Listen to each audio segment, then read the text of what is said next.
You are looking at the Nashville Fairgrounds Speedway, the historic 5/8 mile oval located in Nashville, Tennessee, where the B main just dropped the checkered flag. Josh Washington picking up the win, going wire to wire to grab the B main victory, with Bart Hector Jr. second in points behind him to transfer into the B main, or the A main, or A mains, I should say, coming up tonight. CJ Hawley, Marshall Peterson, Travis McKinney, and Caden Anderson, who had to race his way in from the C main, also transfer into tonight's Evergreen Speedway Twin 100s here at Nashville Fairgrounds, the newest addition to the iRacing server on the short track scene. And tonight, the Northwest Tour, presented by Joe's Racing Products, makes their first visit live on LSR TV. Good evening, ladies and gentlemen, and Happy New Year, and welcome to the first Super Late Model broadcast of 2021 here on LSR TV, your home for sim racing. And as always, we are delighted to bring you round number 8 of the iRacing.com Northwest Tour, presented by Joe's Racing Products. I'm Greg Rentz. Joining me in the booth and turning the cameras is Charles Wooten. Down on pit road, the Joe's Racing Products pit reporter Wesley Outland joining us here tonight.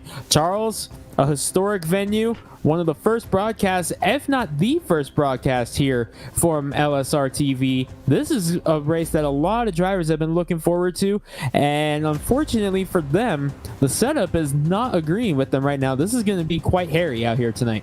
Yeah, just to prove if this is our first time or not here, I don't know for sure.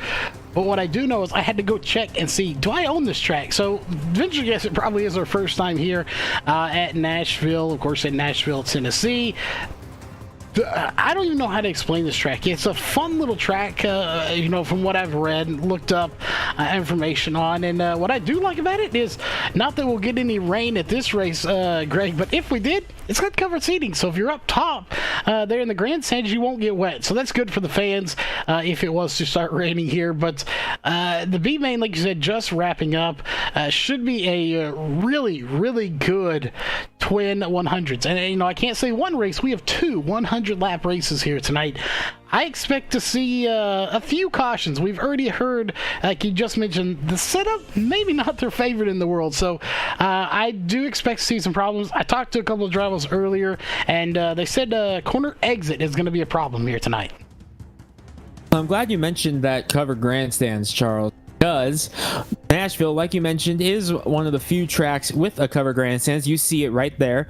Well, we have a track here in the Northwest that also has a covered grandstand, and they just so happen to be tonight's presenting sponsor. We're talking about Evergreen Speedway, home of the Coors Light Summer Showdown. You can see right there, that's our big track, the biggest track in the Northwest. 5/8 of a mile, identical distance here to the Nashville Fairgrounds, just a little bit more banking here at Nashville, but the same covered grandstands, same length of the racetrack. Evergreen Speedway stepping up in a big way here tonight as well, Charles, as the track promoters Doug and Tracy Hobbs stepping up big for us. $150 to the top 3 tonight, and because it's two main events, like you mentioned, two separate 100-lap main events, it's going based off of average finish positions. So whoever has the best average position in this race, they're the ones taking home the lion's share of that money, courtesy of Evergreen Speedway. We'll get the exact rundown and breakdown of the top 3 split for you at some point throughout the night, but a big thank you to Doug and Tracy Hobbs for stepping up in a big way here tonight for the Joe's Racing Products iRacing Northwest Tour. And if it was on average start, that'd make it interesting too, but again, it's on average finish of the two 100-lap races, and it's going to be interesting because we know from the first race or from the main race here, there will be a 16-car invert, and then of course going into race number 2, they will take the finishing order from the race and invert the top 16 again. So that's going to make it really interesting.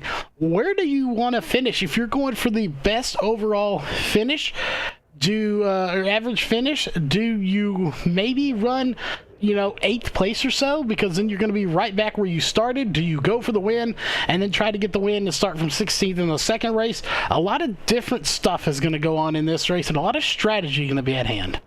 I don't know about you, Charles, but I want to win both. That's my goal entering tonight. I got two 100-lap races. I want to win both. That's my goal here for this one. if I'm a driver here tonight. But this track, very, very difficult racetrack to drive and a very, very difficult setup to drive as well. This is going to be a very interesting race for sure, the first 100 laps. Going to turn it down the pit road for our Joe's Racing Products pit reporter, Wesley Outland. And Wesley, you've been to this track in real life. I think you're the only one of the three that has been to Nashville, home of the All-American 400. You see it right there. One of the most historic and one of the crown jewel super late model races of the country here. What's your take on the Northwest Tour hitting the track for the first time?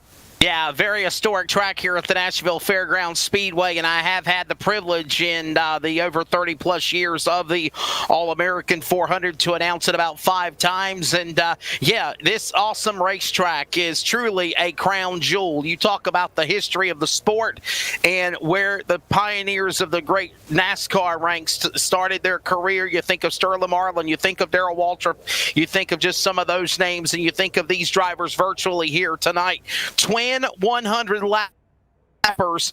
Nashville Fairgrounds Speedway can offer those long green flag runs, and then it could also be the grueling yellow flag, caution after caution breeding here on this 5/8 mile. Plus, we're under the lights, so that should make it very, very interesting as well. These drivers will not be making pit stops unless they got to fix damage or they're out of the race. Of course, they'll have another chance to reset for the Twin 100, but it should be an exciting one. I'll cover the action as your virtual Joe's Racing Products pit reporter here in the Music City virtually of iRacing, and hope everybody had a great Christmas and a good start to their new year in 2021. And I believe we have lost Greg. So I'm sure. Oh, I believe he's coming back. So there's Greg. Nope, he's gone again. Oh, so he's gone. Having some issues with Greg's internet here tonight, but I'm sure we'll get that sorted out. But we are just waiting on the first of 2 A mains to get started. And there's Greg once again. Greg, you got a copy?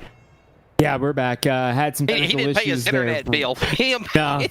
No, we still are having some issues with the weather here in Spokane, up here in the snowy Northwest. It's mostly gone now, but still affecting us up here. I mean, Greg, let's be honest. And Charles had snow in Texas, mind you, a couple of days ago. You can't call it the snowy Northwest like that's some kind of exclusive product now, because, well, we had like 6 inches of snow in Texas, so now it's the snowy South, wherever we are.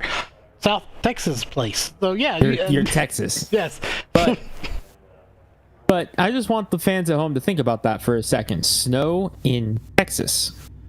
Yeah, no, it was a brain teaser for me as well. But good news is, Greg, there's no snow here at Nashville, and you were just talking about how iconic this track is and how many people get started here. Actually, Wesley brought it up, but I want to point out that 2020 is gone. We're in 2021 now, and you look at some of the iconic tracks that we've picked up, like Nashville, and it makes me look forward to what iRacing is going to bring to iRacing in 2021. Like I said, with the whole COVID situation in 2020, it was bad for a lot of people, but it was good in some ways. It made a lot of big things happen here on iRacing. It got a lot of notoriety that it may have not otherwise got, or at least not as quickly as it got it. So it makes me wonder what other tracks are in the works that we don't even know about that we're going to get here, especially some of these short tracks. Well, we've heard rumors. We're not going to go into what they are, but we have heard rumblings of short tracks from around the Southeast and in the Mid-Atlantic region, North Carolina specifically. We've heard some rumors about certain racetracks, and I know that drivers were looking very, very forward to one of the supposed rumors, which is supposedly the next short track up. And I know they were all looking very, very forward to that, and we hope that it does prove to be true, because if it does, that is going to be a wicked fun time, and it will absolutely be added to the Northwest Tour schedule next year. Well, as we get set for this main event, the cars are going through tech. I want to talk a little bit about this racetrack. We talked about it a moment ago, and Wesley mentioned Darrell Waltrip, who picked up his first Cup victory at this racetrack right here, the Nashville Fairgrounds, his home track. Darrell Waltrip has often said that if you can get your car to run here at the fairgrounds, you can get it to run anywhere. Well, that is definitely proven true tonight because these guys are having a hard time getting these cars running right now. It has been an adventure. 51 cars entered tonight. We, of course, are down to the final 24. 16, of course, locking in on time. 6 from the B main and then the points provisionals. There was a story developing from the start of the C main. Caden Anderson did not post a qualifying time. 3rd in points, winner of the Oxford 200 earlier this season. He had to race his way in through the C main to run the alphabet. He was in 3rd. Chris Carroll, the points leader, locked himself in. Anderson was locked in with the provisional. That was important because 2nd in points, Bardector Jr. also had struggles in qualifying. He had to race his way in through the B main to get it. Both those drivers were able to race their way in by running the alphabet, getting in on position. Those provisionals did not go to those 2 drivers. We're still waiting on official word on who will get the provisionals and get those final 2 spots for this one. But qualifying wrapped up. We're just waiting on the cars to clear their final inspection and the lineup to be sorted out, and we will be racing here at Nashville. So while we wait for that, the final few cars to go, we're going to take a quick chance to thank a couple of our great sponsors here on LSR TV. We will be back, hopefully, going racing here before too long, live on LSR TV, your home for sim racing.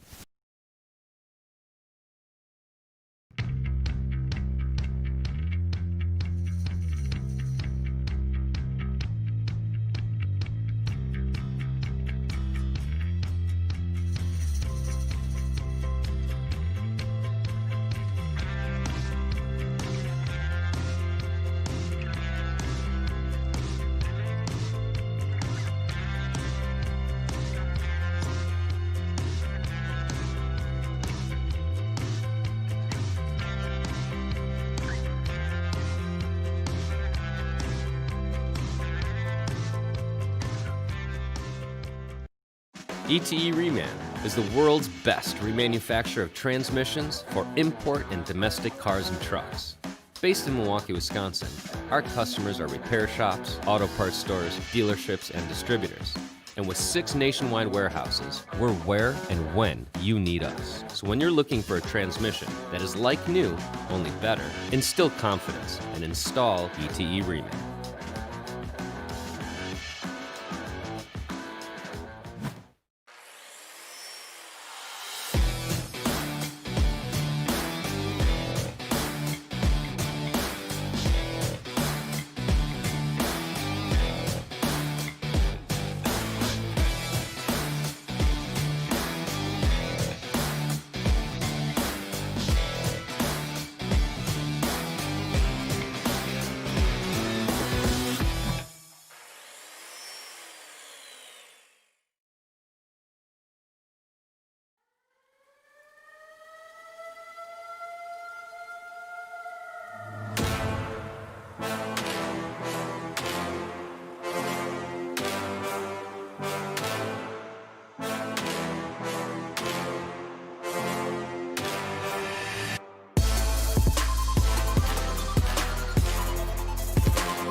We're based out of West Monroe, Louisiana. We do custom T-shirts, racing. We'll do any shirt. We'll do schools, churches, fundraisers. We do a ton of event shirts, as you can see on our board here, all around our banner. Personalized. I mean, we'll do anything. It doesn't matter to us. We got the custom rugs. We use all the, top quality shirts, inks and everything. Hoodies, hats. We do embroidered hats, embroidered shirts. Just you can call us for anything. We do offer the bag and fold, to where you can receive them and they're already labeled and tagged and bagged, ready to give out to your customers. So you just call us and just tell us, hey, this is what we're looking at doing, and if we're going to put the car on there, it is 125 quantity minimum. If it's without the car, it's 60 quantity minimum. That's strictly on the racing stuff. If it's a business or something, if you race on Texas shirts, it's a little bit differently. You can call us. It just depends on your quantity and ink colors. Everything is hand drawn. I mean, everything. We don't Photoshop anything onto a shirt or anything like that. Everything that we go through, everything is drawn, and which is the reason for the art fees. We do have several graphic artists that draw for us, and they're really good. So what we do is on any package that you do, we can mix and match. We can do any colors. You can do purple, red, blue, green, and do the rest black. It doesn't matter to us. With your design on there, we can do hoodies. We can do hoodies, long sleeve shirts, t-shirts, tank tops. It doesn't matter. I mean, it's almost limitless what you can do, and you can put all that together in that package to make that minimum requirements. They can call us 318-278-7191, or they can email us at bulletprooftees@yahoo.com, or they can go to the website bulletprooftees.com.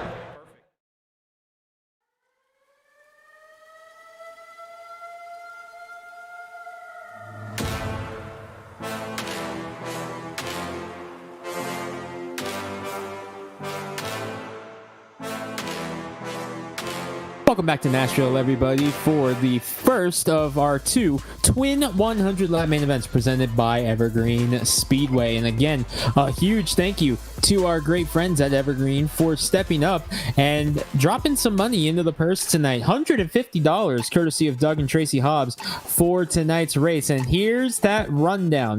Winner of the overall average finish, whoever has the best average finish of the two races, they're taking home $60 to the winner. Second is going to take home $40. Third is taking home $25. And then if you're doing the math at home, you're sitting here going, wait, there's still $25 left. What's the deal? A random draw from drivers who posted a qualifying time tonight will also take home $25 at the end of the night. All 46 drivers who posted a qualifying time, we'll have to confirm those 5 drivers who attempted a qualifying time but did not get one are also eligible for that. But everyone who entered the race tonight will be eligible for that final $25. A huge thank you to Doug and Tracy Hobbs and Evergreen Speedway for stepping up. Check out their 2021 schedule. They have got a ton of great stuff coming up here this year, including the big one, the biggest race of the year in the Pacific Northwest, the Summer Showdown, the race that we didn't get to run last year due to all the COVID restrictions that were in place. But we are so excited to be heading back to Evergreen on the last weekend of July to check out the Summer Showdown, a wild one. We've got several drivers in this race right now who will be competing in the Summer Showdown in some way, shape, or form, whether as a driver or as a crew chief, pit crew member. There are a lot of drivers who will be competing there that weekend in this race tonight. Going to be one heck of a show. So, Charles, as we get set to go, your final thoughts on this preview, because they are getting set to grid up right now. Well, real quick before I get to the preview, I want to question, well, I haven't been behind the wheel on here since 2017. I am a driver. Do I have to be a driver in this race to qualify for the $25, or can I just go run a lap somewhere and that count as being turning a lap, but setting a time? But regardless of that, I'm sure the answer is no. again, top 16 inverted. I think we're going to be seeing some really, really good racing, and we are going to see is that grid, because this is going to be a very short 2 laps here before we go racing for 100 laps. Inverted again, top 16, and go for another 100. ComServe Wireless starting lineup as your drivers are climbing into their cars to get set for their first 100 lap main event, and it was last year's second in points, Ryan Gormley, going to lead him to the green flag after posting the 16th quicks qualifying lap. Garrett Sisk, making his first A main start of the year, will roll off in second. Levi Allen rolls off in the third position, with Gary Smith, the winner of the season opener at USA International, starting in fourth. In Winner. Oh, yeah. Sorry, go ahead, Charles. Oh, go ahead, Charles. row 3. Again, well, sometimes we do 5, sometimes we do 2. In row number 3, going to be Sean Breitzman, someone we're very familiar with. Outside of him, someone we're also very familiar with, going to be Ellie Musgrave in that 23. That should be a nice little combination there to see how that goes in this one. A veteran of the short track and a veteran of the big tracks. In row 4, going to be Shane Quinn in the 4 and Cole Raz in the number 21. We're already coming to 1 to green, so we're going to have to roll here for this one. Scott Mann and Troy Tarbuck going to round out the top 10. Defending series champion Seth Frazier in the number 32 and 11th. Casey Garber, Iowa winner, in 12th as the field takes the 1 to green. Lights are on the pace car. We're just going to run them down. Jason Day and Travis Barnes, 13th and 14th. Josh Washington, the B main winner, with CJ Hawley in 16th. Marshall Peterson, winner at the Canadian Tire Race with Travis McKinney, last year's Rockingham winner. Caden Anderson had to run Alphabet Soup alongside the Tucker Dog Special. Brock Denny, BJ Tidderick, and Isaiah Gill were the provisionals in this one. And then your top 3 from the Snowball Derby, Bart Hector Jr. and Chris Carroll, going to round out the field for this one. As we get set, we are going for a green flag. Field in the hands of Ryan Gormley as they come off turn number 4. Ladies and gentlemen, it's showtime at Nashville. We're kicking the asphalt.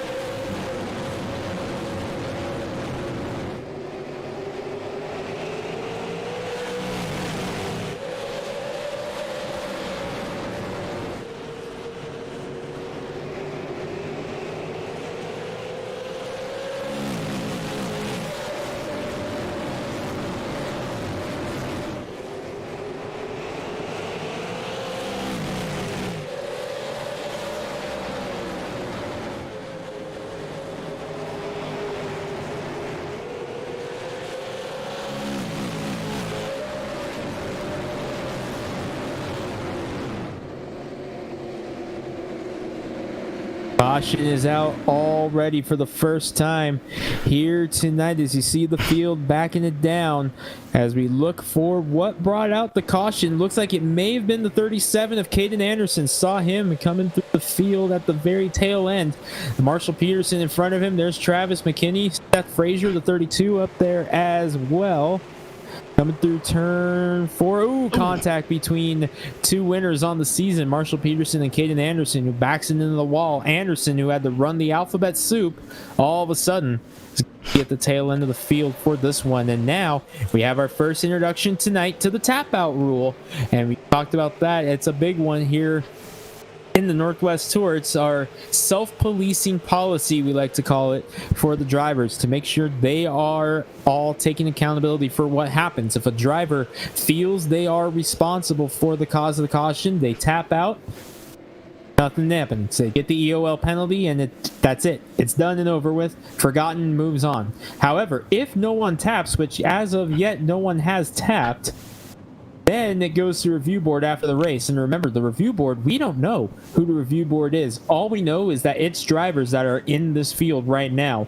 And it can change by race. Every couple races, they like to change it up and bring in a new face. And you don't know who's on the review board. So with that said, that puts pressure on to tap, because then you don't want to have an incident with someone on the review board and you don't tap, and then it's determined are at fault. Still get to see anyone tap out in this one, so looks like this one's going to be going to review after the race. Yeah, no, I could see why nobody would tap on this one. If it was me, quite frankly, watching that there from the aerial view from All American Pools, I would tap if I was both of them. It could go either way. You could say Anderson maybe pinched the other driver down a little bit, and you could say he went up a little bit. However, it was corner exit. You're going to be coming up the track in corner exit. So it could go both ways. I'd be interested to see if nobody taps in this, which direction that gets pulled by the board, because that could be at fault on the 37 for pinching too tight in the corner. So it'll be very interesting. Of course, Anderson already at the back of this field, so he's in a bad spot as it is, but another penalty on top of that would be definitely detrimental. I'm wondering if Anderson may have tapped, but because he was at the back of the field anyway, they just didn't post the EOL penalty because he was back there anyway. That could be something that happened with this one. We are not sure yet. We'll have to wait and see, and unfortunately it'll be reviewed after the conclusion of tonight's festivities, which includes both races, so we won't find out that until after we've gone off the air. But the green flag back in the air here at Nashville. Gormley breaking away, finished second in points last year to Seth Frazier. Looked like he had a winning car at the Snowball Derby last year. Always a threat here on the short track. Says, oh, 3 wide in the back. Ellie Musgrave having problems on the inside right now as drivers try to make their way around. Ellie Musgrave on the top. Cole Raz right behind her, as who's Scott Mann with the big bobble there off of turn number 4. Drivers, again, they were worried about this setup entering this race tonight, and we've seen it all night long. These drivers have been struggling. Now some connection issues on the 23 of Musgrave as Raz to the outside now, and no real clear advantage of where to pass here at this track because of the way the setup is. Some drivers are more comfortable up top, some are comfortable on the bottom. Cole Raz is in the wall though in the 21, and he's going to collect a couple more as BJ Tidrick piles in. I think Casey Garber got a piece also. As we'll quickly go back and watch this, we're going straight to the drone camera here, as you may see the 23 of Ellie Musgrave tap on this. It's right there. There's a little contact, but I don't believe the actual spin was due to any contact. Right there you see blink and there. So yes, I think it was on Ellie Musgrave, but also those connection issues causing problems, and I think that's what caused that. That's not exactly as fault on the driver. Unfortunately, that's just an issue of connection issues popping in at the worst possible time. Speaking of connection issues, another driver in the field having connection issues now. Travis McKinney in the 48. He has dropped out of the race with connection issues, so he is a lap down. He's our first driver behind the wall in this one. Drivers are still discussing it right now. Casey Garber, who was caught up in that, voicing his opinions on it as well. So, my question for you, Greg, is, with this incident there, does Ellie Musgrave's internet provider, are they taking the tap on this one? That might be what ultimately it comes down to in this one, as we saw her blink a couple of times before that, and we saw when it popped up, it showed her with Cole, and then all of a sudden Cole went around. They were nowhere near each other, but unfortunately with the connection issues, it registered as that happening. So I think that's what happened. Wesley, there's a couple cars coming down towards you, but Wesley, what's your take on that incident? Yeah, I mean, it seemed like just one of those types of internet netcode deals, and pretty much it blocked the path from there, and everybody gets clamored and hammered and hit, and so, I mean, I can't really say that any driver is at fault, but, we got to remember here, we're in January, so there's a lot of crazy weather. I mean, it's rained in North Carolina the last 3 days after New Year's, and had the blizzard of the century up there in the Northwest, and Charles had his winter storm or snowstorm in Texas as well. So, and a lot of people don't realize this, but the weather can really affect the internet, and we have to have good internet for iRacing. Yeah, we definitely do. And Greg, we haven't really talked about this either real quick, is, I don't know what the rule is on internet connection here. Just to reference when you talk about your computer, your internet, stuff like that, we reference the rule book for Upper Edge. That's our own league, which we'll be talking more about here this year. Our own rule book basically states that, it's your responsibility to make sure that, your hardware in your computer itself, your internet, and all of that is working up to par so that you don't blink, you don't cause issues like that. So I'm not sure what the rule is here on internet issues like that, but regardless, Ellie did not tap on that. So, internet, no internet, that's, a line we haven't come across yet to cross, but definitely, I think it started there with her, but it'll be interesting to see how the tap works on it. We will definitely have to wait and see. Unfortunately, it's going to have to go to review. 2 incidents so far. Both are going to go to review as there's no EOL penalty given, although we do have a theory on the first one as the green flag falls. Not taken away from Ryan Gormley, though, in the 44, who has led every lap thus far in this first of 2 100-lap main events brought to you by Evergreen Speedway, bringing us a race at another 5/8 track, Nashville Fairgrounds. One of, I believe, 3 5/8 mile ovals in the nation, sponsored by another one. You also, actually no, I believe those are the only 2 5/8 miles, because La Crosse in Wisconsin is a half mile, but it's called the younger brother of Evergreen Speedway. As far as driving wise, a lot of drivers compare La Crosse to a very slightly smaller version of Evergreen, but we're at Nashville here tonight as they continue the race. Garber on the inside of Musgrave. They have a little coming together, a little side by side through 1 and 2. That's going on for the 8th spot. Garber, of course, winner at Iowa, still searching for win number 2 on the night. Or on the season, I should say. Travis Barnes lurking right behind them. And then you find Christian Hawley. We call him CJ Hawley up here. He's right there in the NOS Energy car behind them. Barnes taking a peek inside there, looking perhaps to try 3 wide as Garber and Musgrave continue their nice battle. As you see Frazier on the inside, they're trying to make his move up through the field. Very, very difficult to drive setup right now for these drivers. So it's going to be a lot of trying to find your groove here in this one and find a happy medium. Passing might not exactly be something that happens a whole lot. Both the C main and B main winners tonight, Kyle Matthews, Josh Washington, went wire to wire in their respective races. So passing wasn't exactly a common sight in the C or B main, and we've seen a little bit more passing in the middle of the pack here so far tonight, but up front, top 5 have been pretty much set in stone since the green flag fell. Oh, yep. Contact! Musgrave and Garber, and the caution is out, and someone else got collected in that at the end of it. That may have been Tarbuck. I believe it was. We'll take a look and see as you got your swag replay here. And possibly, I'm also looking maybe Isaiah Gill's way in the that may have also got collected. The aerial coverage brought to you by All American Pools will be the answer to this one, as you see Garber and Musgrave battling it out right there. Just a little bit of contact between Garber and Musgrave, and right there was Isaiah Gill in the number 14. At second glance, I thought I saw that it was Gill, and it was, who just piles in. Nowhere for him to go, and unfortunately Ellie Musgrave goes around. An interesting one here, as there's the one that gave her a shot in the shorts. That's the 96 of Casey Garber. He is coming down to pit road. So is Isaiah Gill. No surprise there to see him coming down, but he's going to get in, get some damage repaired what he can anyway.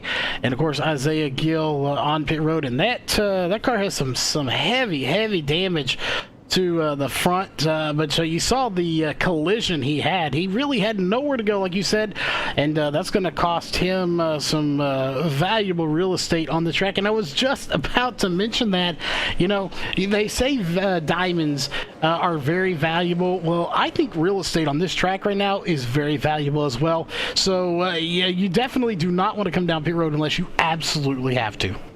Yeah, definitely. And 2 drivers down on pit road as lights are still on the pace car. Wesley, what were you seeing down there as Garber and Gill came down pit road for repairs? Just trying to get whatever type of repair clock they could as fast to get back out there, and significant damage on Garber and Gill's machine. More or less Gill than Garber. I think Garber might be a little bit all right, and he could be able to continue. But yeah, just a lot of repairs going on, and typical Nashville. Like I said, we're only a quarter of the way through here. Casey Garber did tap on the number 96, so he is the first driver to take the EOL penalty for the tap out as a result of the contact, as the drivers begin to stack them up as we get set for a restart here at Nashville. No lights still on the pace cars. Another car coming out of pit road. That is the 19 of Marshall Peterson. And Wesley, remember, 19 of Peterson, he was caught up in the first incident. There he is in the white and purple 19 car, your winner at Canadian Tire last time the series was in action, but he was on pit road, perhaps getting damage repaired from that opening incident with Anderson. Yeah, and by the way, he's going to fall a lap down, maybe more for Isaiah Gill there and Peterson there on the 19. So you've got Gill and Peterson both on the pit lane getting checked out. And again, a tough break for Travis McKinney. He's already one of those drivers that have already retired for the event. But Ryan Gormley doing a good job right now, staying out in front, doing what he needs to do. Got Garrett Sisk, Gary Smith, Levi Allen, Sean Breitzman. A lot of great contenders he's holding off at bay here in race number 1, because guess what? Thanks to Evergreen Speedway, we're going to do it again for a Twin 100. 2 100 lap races here tonight. Evergreen Speedway presenting Twin 100s at the Nashville Fairgrounds. Looks like they are going single file here for this restart. Gormley, Sisk, Smith, your top 3, then Levi Allen and Sean Breitzman. Green flag in the air as Gormley again breaks away. Smith taking a peek there to the inside of the lap car, the 19 of Peterson, who blended in there. Remember, we do have kind of the blend rule on the single file restart, so Peterson, who is a lap down, is going to have to be shuffled back, and our drivers are going to have to try to make their way around it. And that's good news for the likes of Sisk and Gormley, because that allowed them to break away a bit from Gary Smith in the 79 as they get going again. Looks like so far the field able to make their way by Peterson. And Charles, you talked about passing being difficult here, but when you got a situation like that, when you've got a car that's a lap down up there, staying out of the way, that's going to help with the flow of traffic, and hopefully they're able to stay up there the whole time and not play a role in how this one unfolds. Yeah, it definitely will. It's kind of like a funnel or road wheels. They kind of keep that people be a little more passive. They can't just go as hard as they can to get a position. So that'll definitely help things. Someone that I see up here in the top 5 right now, Sean Breitzman, in that Breitz Boutique Toyota, I believe it is. Yes, it is. In the top 5 right now, having a really good run. Again, we know he's a road course guy. He's really good at the bigger tracks, but he's having a good night here tonight, sitting in the top 5 in the A-Main number 1 on a short track. 2 career victories for that number 46 Toyota right there. One of them coming just in this last race that the Tour ran. He won the Lime Rock portion of the road course doubleheader for his 2nd career victory. And we were talking a little bit with Sean Breitzman and his crew chief Pablo earlier here tonight, Charles, and he said he turned 12 laps of practice before qualifying and got himself locked in on speed. So Breitzman definitely showing a lot of power here in that 46 tonight, as unfortunately he's going to lose a spot to Shane Quinn, who again is no slouch either in that number 4. 3 wins on the year last year in that number 4, the Quinn Property Management entry. One of many awesome looking race cars painted courtesy of our friend Mike Wood, who's in the chat. Team Mike Wood Race Designs, guy who painted several awesome cars in this one here tonight, and he's painted that number 4 of Quinn. A couple of drivers with new looks here tonight from Mr. Wood, including Frazier. Ellie Musgrave was up there. Bartek Jr. is driving one of his cars. Big thank you to Mike Wood, one of our proud series sponsors as well, for making all of these awesome looking race cars just pop out here on this race. Yeah, I was about to mention, if Mike Wood wanted to message the LSR TV page, potentially see if we couldn't work something out to bring him on as a partner for LSR TV as well. We're always looking for great partners, and it's one of those deals. We don't partner with anybody. We partner with people that we, actually genuinely would love to support. And I've seen his work. I like his work. I'd love to talk more to him about doing something, potentially working together on that. Is he awesome? Does some just amazing work on these cars out there. But back to the racing, Ryan Gormley has been out front in the number 44 machine all race long. As we're coming up almost to lap 50, we're on lap 38 right now of this first race. Does anybody have anything for him? He's clearly been the fastest driver. But when we go into race number 2, if he wins this thing, he'll be starting from 16th. Is his lead really because he's out front and passing is a chore here, to say the least? And when he gets back in 16th, is he going to be able to get through this field to getting the lead back again? That's going to be the million-dollar question in race number 2, Charles. But first up, he's got to win this race in order to even think about that. Coming to complete lap number 40, 4/10 of the way through this race. Gormley's led all of them thus far, but he hasn't really been contested yet either, as he has done really good on the restarts. I've noticed he's able to clear Garrett Sisk and pull away a couple of car lanes by the time they get even to turn number 1. They try to work their way through. A guy who's really impressed me, 2 guys actually who have really impressed me, are making their way through the field right now. They're sitting 11th and 12th. I'm talking about points leader here tonight. Chris Carroll in the 97, this year's Snowball Derby winner for the Northwest. Right there, the bright blue 97 car. There he is, winner of the Snowball Derby for the Northwest, the Northwest Snowball Derby, current points leader. And Caden Anderson, winner of the Oxford 200 earlier this year. The 2 crown jewel events of the series thus far. They've made their way after having to start tail end of the field. Both of them, they've worked their way up to knocking on the door of the top 10 right now. Brock Denny, another driver in that, fought his way up into the top 10 after starting deep in the field. Yeah, and Chris Carroll, the name sounds familiar. I'm pretty sure there was a Chris Carroll at the Tulsa shootout just this last week. Probably no relation, considering that they are quite a ways off, but from each other, from Oklahoma all the way up to Washington. But we're further north. But Chris Carroll is from north of the border in Canada. Oh well, there you go. Definitely a long ways off then. But of course, that wouldn't surprise me. There are people from all over that go to that race.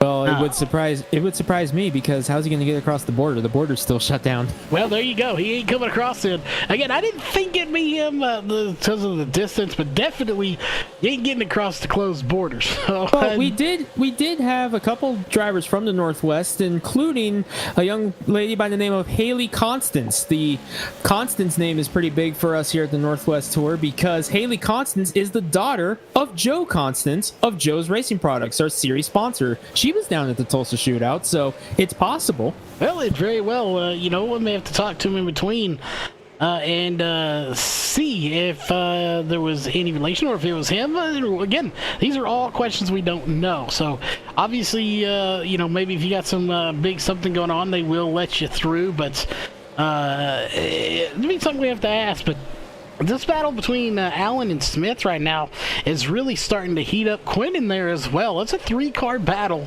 going on for third place, as first and second have slightly checked out. They're at the counter. They haven't quite laid the keys on it and left, but a hard lick there for Levi Allen.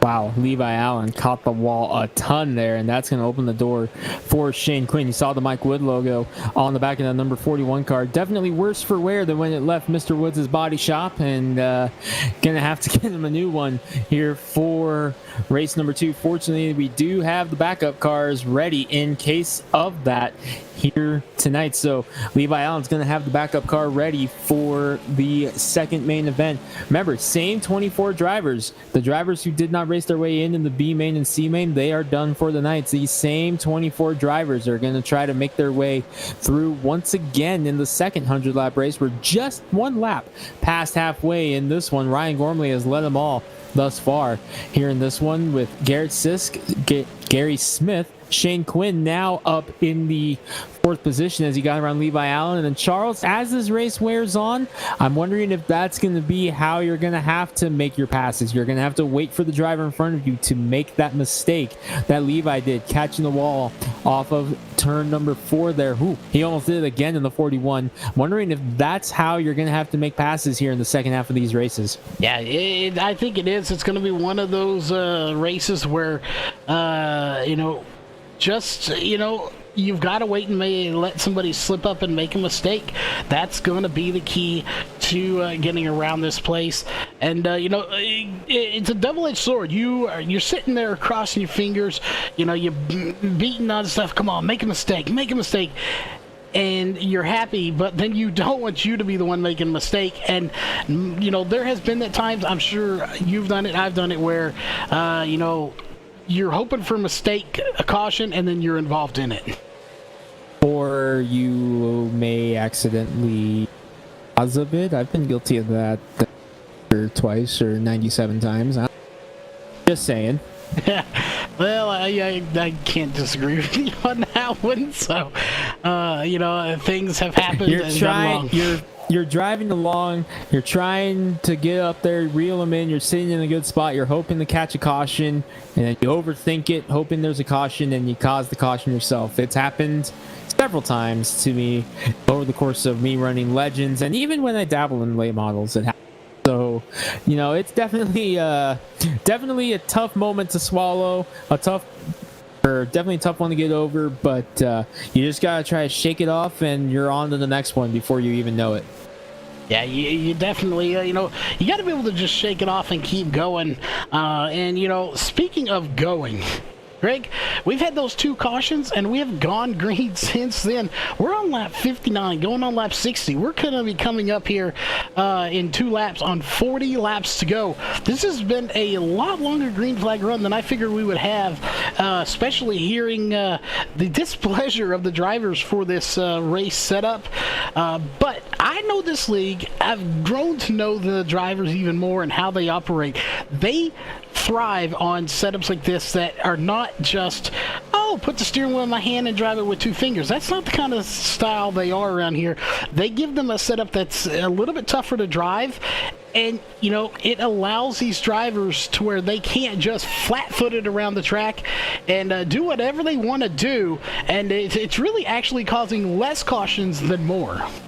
And BJ Tidrick has a theory on this. He explains why they like to do this, because he feels that the rough setup causes the drivers to race with more respect and try to, or not be as gung-ho and run and gun, as I call it, with their driving style. This forces them to be a little bit more conservative with the car, especially later in the race when the cars are in trouble. The right rear tire is screaming.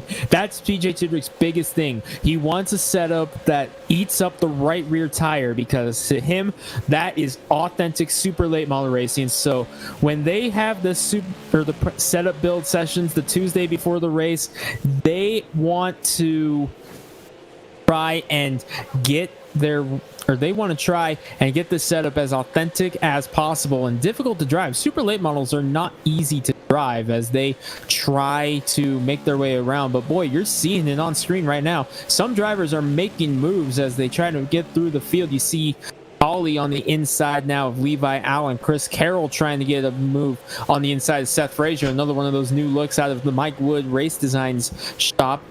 And that number 32, Brock Denny, of course, the Tucker Dog Special lurking back there. And then Caden Anderson, another guy who painted a couple of cars in this field. Caden painted his own. He painted Brock's cars. So a couple great options to choose Northwest as far as painting goes. Yeah, and I know we're fixing to say something. I'm going to throw it to Wesley before he falls asleep on us, because he hasn't had much time down up pit road today. But, when you talk about these setups that are way out there, they're loose, they eat the right rear up, so they make it to where you can't just go out there and drive the wheels off of it. You have to control the car. You know, that equivalent to me, from the dirt's perspective, where I come from, that is like a dried track, like dried up, dry slick, where it's a little dusty, and there's not a whole lot of moisture in the track. It puts it to where the driver has to know throttle control. They have to know how to get around the track. And the drivers that can are the fast ones, versus a real tacky, wet track where anybody can just, you know, hammer it in, swing it to the side, and go flying into the corner. And you actually, you know, you may not see as many good battles, but you're going to see the cream of the crop rise. I think that's the case here. Wesley, you could probably attest to it when, you know, a lot of drivers on dirt absolutely hate when the track is dry and it's not as tacky and moist, but that's really when you see those good drivers come to the top. Oh, yeah, for sure. I mean, that actually shows the character of not only the racetrack surface itself, but also the driver. And, you know, virtually or reality, we think of pavement racing, late model racing, and, you know, I'm going to use a word that maybe you guys might have heard of. Greg, I'm sure you have, and it's called hitting the chip. The rev limiter. You got these guys in these super late models, and you see them roaring into the corner. You hear the because they're pushing the motors to the limit. They're pushing their cars to the limit, virtual or reality. And the same thing can be said here. They got to know when not to go. They got to know when to go. They got to know when to save their tires, because we're coming up on the final 30 laps of race 1. Oh, that was scary, and we got trouble. That's second and third place. Garrett Sisk and Gary Smith bringing out the caution. And we talked earlier about waiting for that mistake to capitalize. Unfortunately, sometimes, like we also talked about, you get collected in that mistake. Let's take a look at the swag replay of what happened. This is the battle for second between Garrett Sisk, Gary Smith, and Shane Quinn lurking there behind him. And that was a lick to the wall right there. Just gets it loose, rides up the wall. The 79, nowhere to go.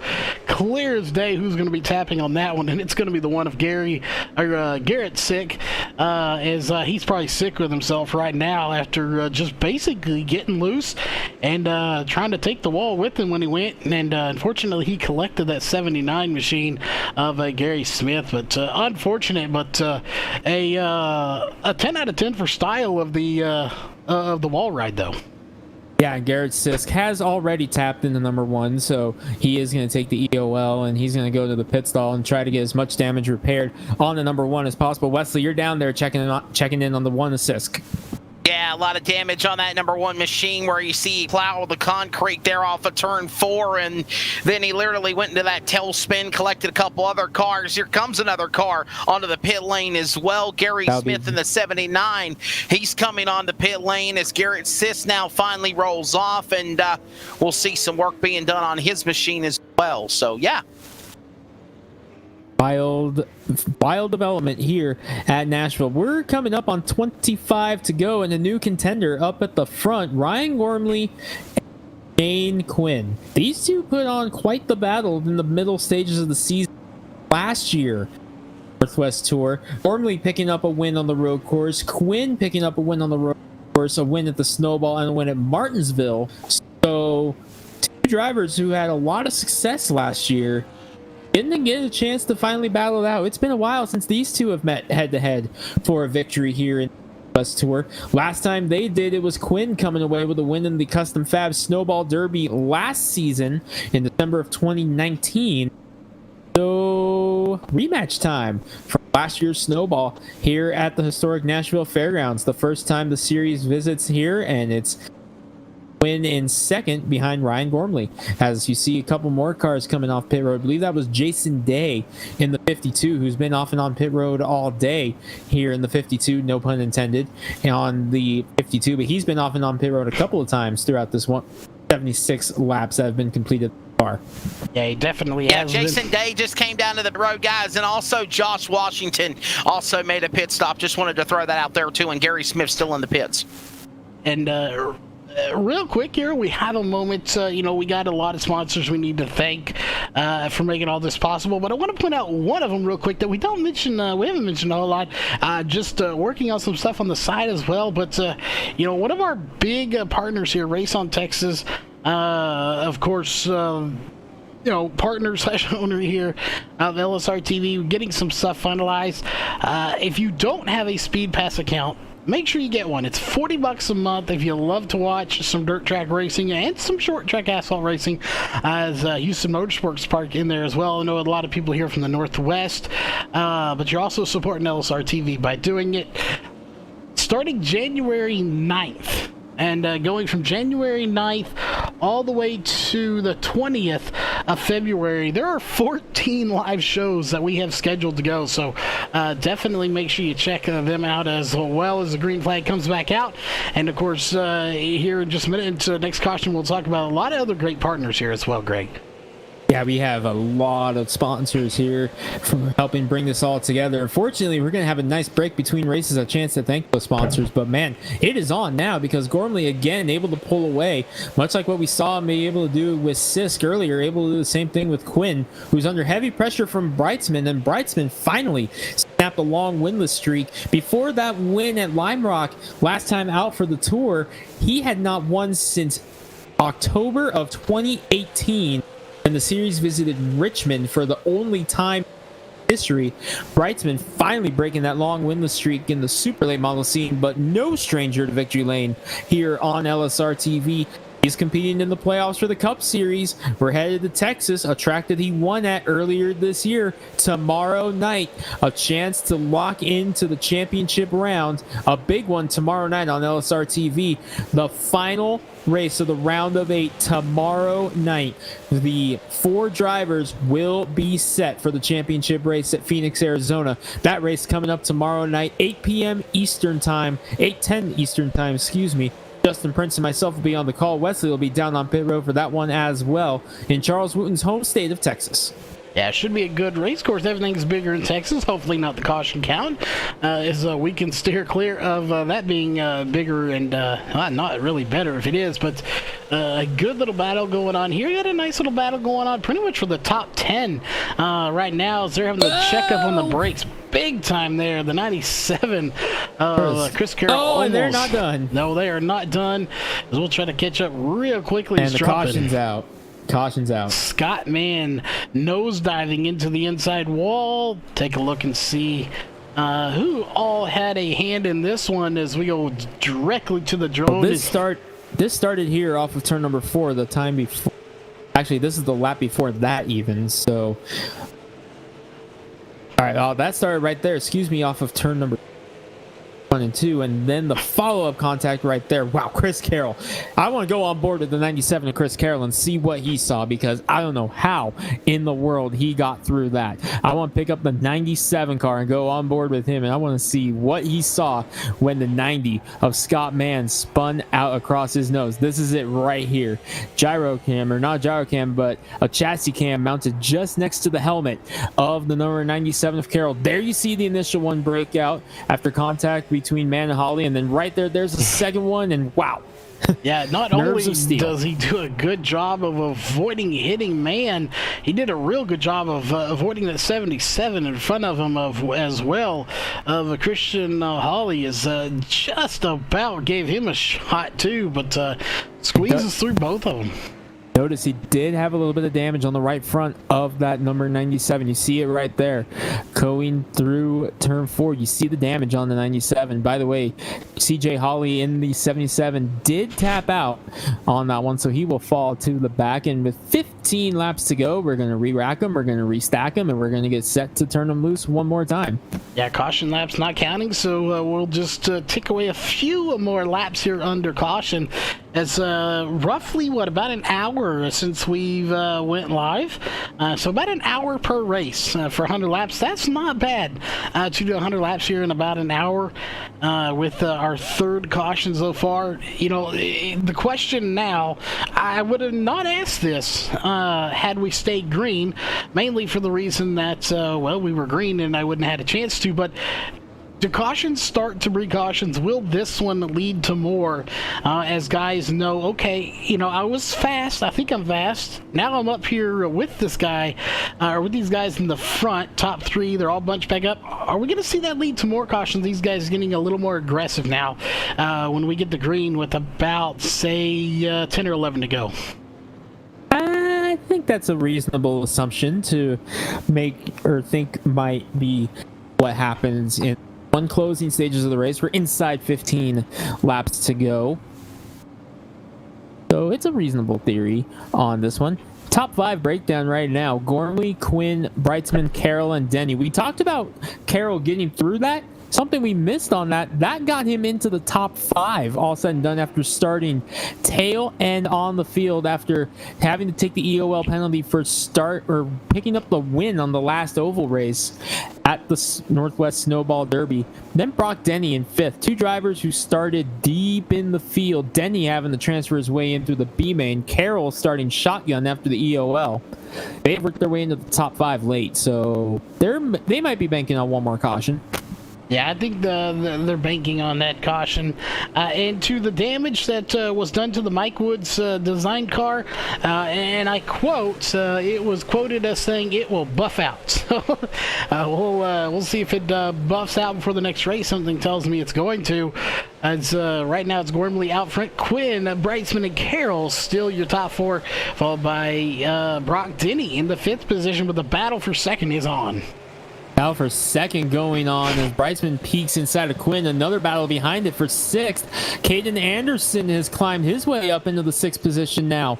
In the 37, he had to race his way into the C main. You'll see the red car right there. He'll pop into the screen as you watch the battle for second between Brightsman and Quinn. Gormley is loving seeing this because with 10 laps to go, Barney's got 2 hands up, and Ryan Gormley just needs 10 more laps to try to click this one away. As we saw one car hit the wall at the back of the field there. I believe that was Seth Frazier in the 32. New look for him this evening. He got up close to the wall. Boy, Levi Allen, he got really close to the wall again, but I don't think he touched the wall.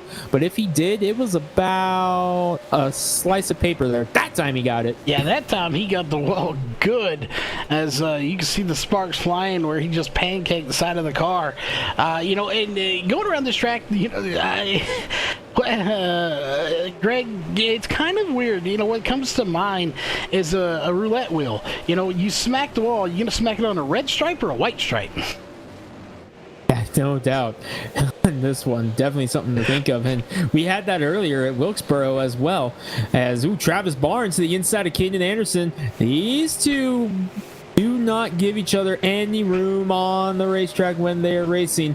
They are going to use every inch of racetrack they can when they are locked in a battle, and we're going to see it again. Oh, contact between Anderson and Denny, and that's going to open the door for Barnes to get a run as the battle continues, but Anderson's going to clear around Denny on the outside as there's the battle for second. And while this is going on, choo-choo, Ryan Gormley has left the building, ladies and gentlemen, but it is a nest back here from second on back. There is Gormley in the 44 all by himself, and then there is the pack. Yeah, you know, I like using the phrase. I got it from a announcer before, but you know, where you put the keys on the counter and check out. Really, I don't think Gormley's checked out from this race right now. This is like he's just at the checkout counter. These guys are still fighting over whose luggage is whose to get out of the hotel. These guys are fighting over who's paying the bill. Yeah, like he's fast, but these guys 3 wide, and Anderson's gonna get the worst of it. We stay green. What a save by Caden Anderson, who was kind of stuck in the middle there between Denny and Barnes, and he's not done just yet, as he's gonna get shuffled to the back. And no doubt we're gonna have some kind of storyline moving forward here. Inside 5 laps to go. The big benefactor in that one was Shane Quinn, because Quinn was falling to the back in that one. That opened the door for him to fall in and only lose 2 spots and fall back to 4th. But Ryan Gormley's scooting away now, just 2 more trips around the Nashville Fairgrounds, and win number 1 on the night and win number 2 on his career will be Ryan Gormley's. If he can get back to the white flag, he will be breathing a huge sigh of relief. Comes through turn 3 and 4. CRN1 to go. Coming up, white flag in the hands of Ryan Gormley. Yeah, it's definitely his race to lose now, and his race to win as well. So the white flag is in the air, and he's just got to hang on to it for less than a lap now. As there it is right there. He will take the win, followed by, let's see who's going to get second. It's going to be Brightsman, Carroll, Quinn, and Travis Barnes, your top five. But a good run for Sean Brightsman, but a really good run for that 44 Ryan Gormley as he picks up win number 1 here of the night. The question is, he's going to be starting from 16th in race number 2. Can he come back from about midfield, essentially past midfield, and get the win? Congratulatory bump there from Travis Barnes. Number 8, Ryan Gormley, no worries about burning it down on the backup car because he's got a backup car ready to go in case something happens. His second career Northwest Tour victory and first on an oval for Ryan Gormley in the number 44. How about it for Sean Brightsman and Chris Carroll to finish here on the podium for two totally different reasons. Sean Brightsman only turned 12 laps of practice here tonight, locked himself in time and locks his way in and finished on the podium. Chris Carroll had to start shotgun on the field, 24th out of 24, and here he is on the podium picking up a third place to continue adding to his points lead. But Gormley off to a good start in that $60 courtesy of Evergreen way to the overall winner tonight, best average finish. But Charles, we do have to give a rundown and see where everyone stands thus far. It's your sawblade.com unofficial race results. It definitely is your top 10 top 10 in the runnings, finishing as they run now. Again, we have another race gonna be Ryan Gormley, followed by Sean Brightson and Chris Carroll. We'll be talking to those top 3 very quickly as we'll round them up here in a minute before we go into the next race, followed by Shane Quinn, Travis Barnes, Brock Denny, Casey Garber, Bart Hector Jr., Seth Frazier, and Caden Anderson. And of course, remember, all 10 of these will get inverted, plus the next 6 that you're fixing to announce here in race number 2. Yeah, and that starts off with Levi Allen in the number 41, who was up as high as second earlier in this race, third, excuse me, but after that hit to the wall, the car just didn't drive the same. He is going to be very happy to get some repairs done to that car. How about Isaiah Gill? We talked about him being caught up in that wreck earlier, nowhere to go. He comes up and picks up a 12th place position. Troy Tarbuck in his first main start, 13th. Ellie Musgrave, 14th. Cole Raz, kind of a quiet night after the spin. He's going to be starting on the outside pole of Josh Washington, who is going to start 16th. The B main winner, he finishes 16th on the night. He's going to start on the pole for race number 2. Scott Mann, Jason Day, Marshall Peterson, and CJ Holly round out the top 20. Final 4 on the field were BJ Tidrick, Travis McKinney, Garrett Sisk, and Gary Smith. All 24 drivers will be in the second race, which is coming up in a moment. But as we thank our sponsors, we're going to catch up with our top 3. You're watching the Evergreen Speedway Twin 100s from the Nashville Fairgrounds on LSR TV.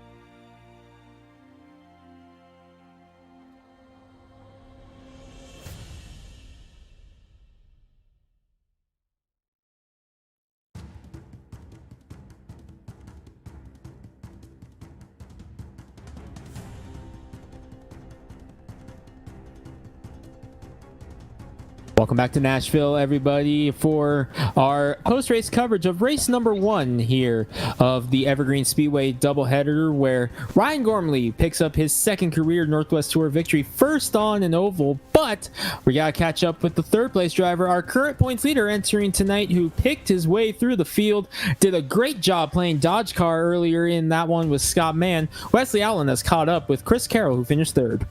Yeah, started this race 24th, up 21 spots. It'll finish on the podium in third. Our friend of the North, Chris Carroll, in the 97. Chris, what's your take of round one here at Nashville, and be ready to do it again? Well, I probably have some poopy pants there. That was ugly getting up through there. A lot of guys sideways, a lot of guys banging doors. It was really hard racing, but it was really fun getting up through there. I was sweating like a horse. He uses the word pee pants, but anyway, it was a good race watching you come through the front. Strategy-wise, do you feel like that's going to help you out getting ready to start, I guess, 13th or 14th for the invert coming up for race 2? Absolutely not. It's war and murder out there, and we're just looking for inches and trying not to wreck. It's pretty tough out there tonight. It was a wild one for sure. Well, you come and you finish 24th to 3rd on the podium. Before we let you go, thank your sponsors on that 97 machine. Got to thank A51 Pro, the A51 community. I have to thank a lot of guys out there for giving me a little room when stuff got ugly. I mean, that was really fun. And USAFirearms.com as well. Chris Carroll, 3rd place here in race number 1 of the Evergreen Speedway. Twin 100s here at the Nashville Fairgrounds Speedway. Charles Wooten's now standing by with our friend of the Northwest as the Cup and Truck Series are back in action this weekend as well on LSR TV. That's Sean Brightsman in 46. Yeah, we got Sean Brightsman, no stranger to being in the top 3. Sean, you know, we talked about you there. Anytime we see you in the Cup Truck on the big mile and a half, 2 miles, the super speedways, the road courses, you're a favorite to get behind the wheel. This series, you know, you don't have as many wins as you do over there, as you're one of the winningest drivers in the Northwest Racing Series here in the Tour. You come up 1 spot short of it to make your 3rd win in this league. What is the competition like out there, and what are your thoughts on the short tracks, and how much do you like them, not like them? What do you think about them? Oh man, they're a lot of work. I love the short tracks. I love racing with all these aces. I mean, these guys are the best of the best. The competition level in the Northwest iRacing Tour is just phenomenal. I'm lucky to make the A main, and they do a lot of practice. There's a lot of good people. Ryan deserved that win. He drove a heck of a race and had some great battles with Shane Quinn, another top contender here in the Northwest Tour. You know, an amazing run for you here. We, again, like I said, we always look for you to be in the top 3, you know, battling for the win. And we'll probably be seeing you up at the front again tomorrow night for the Northwest Cup Series as well. But overall, a really, really good race for you here. You got 1 more 100 laps to go, so we're not going to keep you here too long. Of course, we got to get over to that one as well. But, you know, are you looking forward to another 100 laps coming up here in probably about 10 or so minutes? This time you'll be starting from, I believe, 15th place. Sort of looking forward to it. I mean, I think we also the top 3 have to start out back, so we might be starting pretty deep in the field. So I'm looking forward to it, but hopefully I can keep those pants clean, as Chris so alluded to. Well, yes, we would all prefer if y'all do not pull a Tony Stewart. That would be just a wonderful idea. That being said, if you ever listen to this Tony Stewart, you're one of my heroes. So, being said, we're going to send it over to Greg, who has caught up with our race winner here in race number 1. And Ryan Gormley, it's a while since you picked up a win here in the Northwest Tour. It's your first on the oval, but wow, talk about dominating. You started on the pole and you were checked out from there. Tell us about that race. Well, it was pretty fortunate. I was just trying to save my tires, and I was hoping those guys would race behind me, and that's what happened. So I'm just really happy, and finally get one on an oval. It feels like it's been about a year.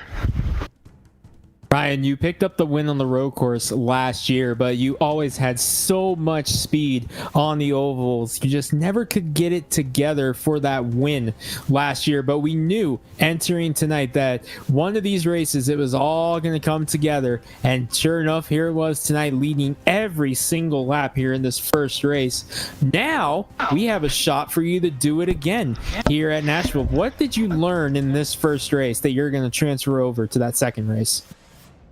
Well, I think it's what I didn't learn that's going to transfer, because I haven't actually raced side by side with anybody at this track besides in practice. So I think the other guys are going to have a little bit of an advantage on that. So we'll see how I do.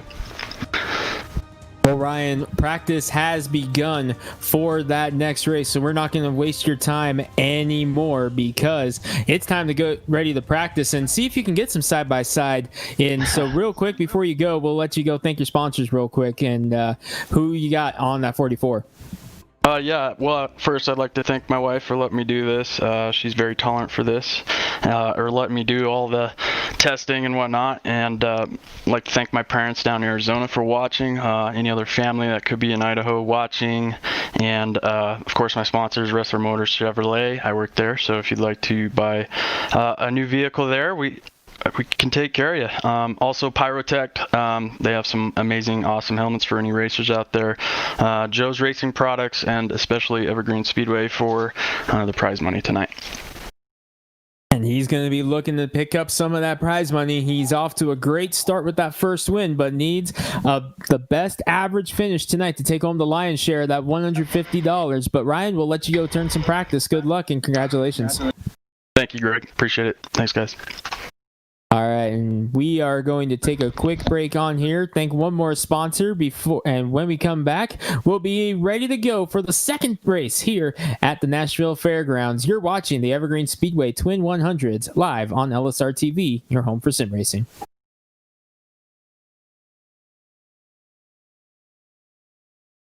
We're based out of West Monroe, Louisiana.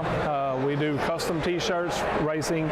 We'll do any shirt. We'll do schools, churches, fundraisers. We do a ton of event shirts, as you can see on our board here, all around our banner. Personalized. I mean, we do anything. It doesn't matter to us. We got the custom rugs. We use all the, top quality shirts, inks and everything. Hoodies, hats. We do embroidered hats, embroidered shirts.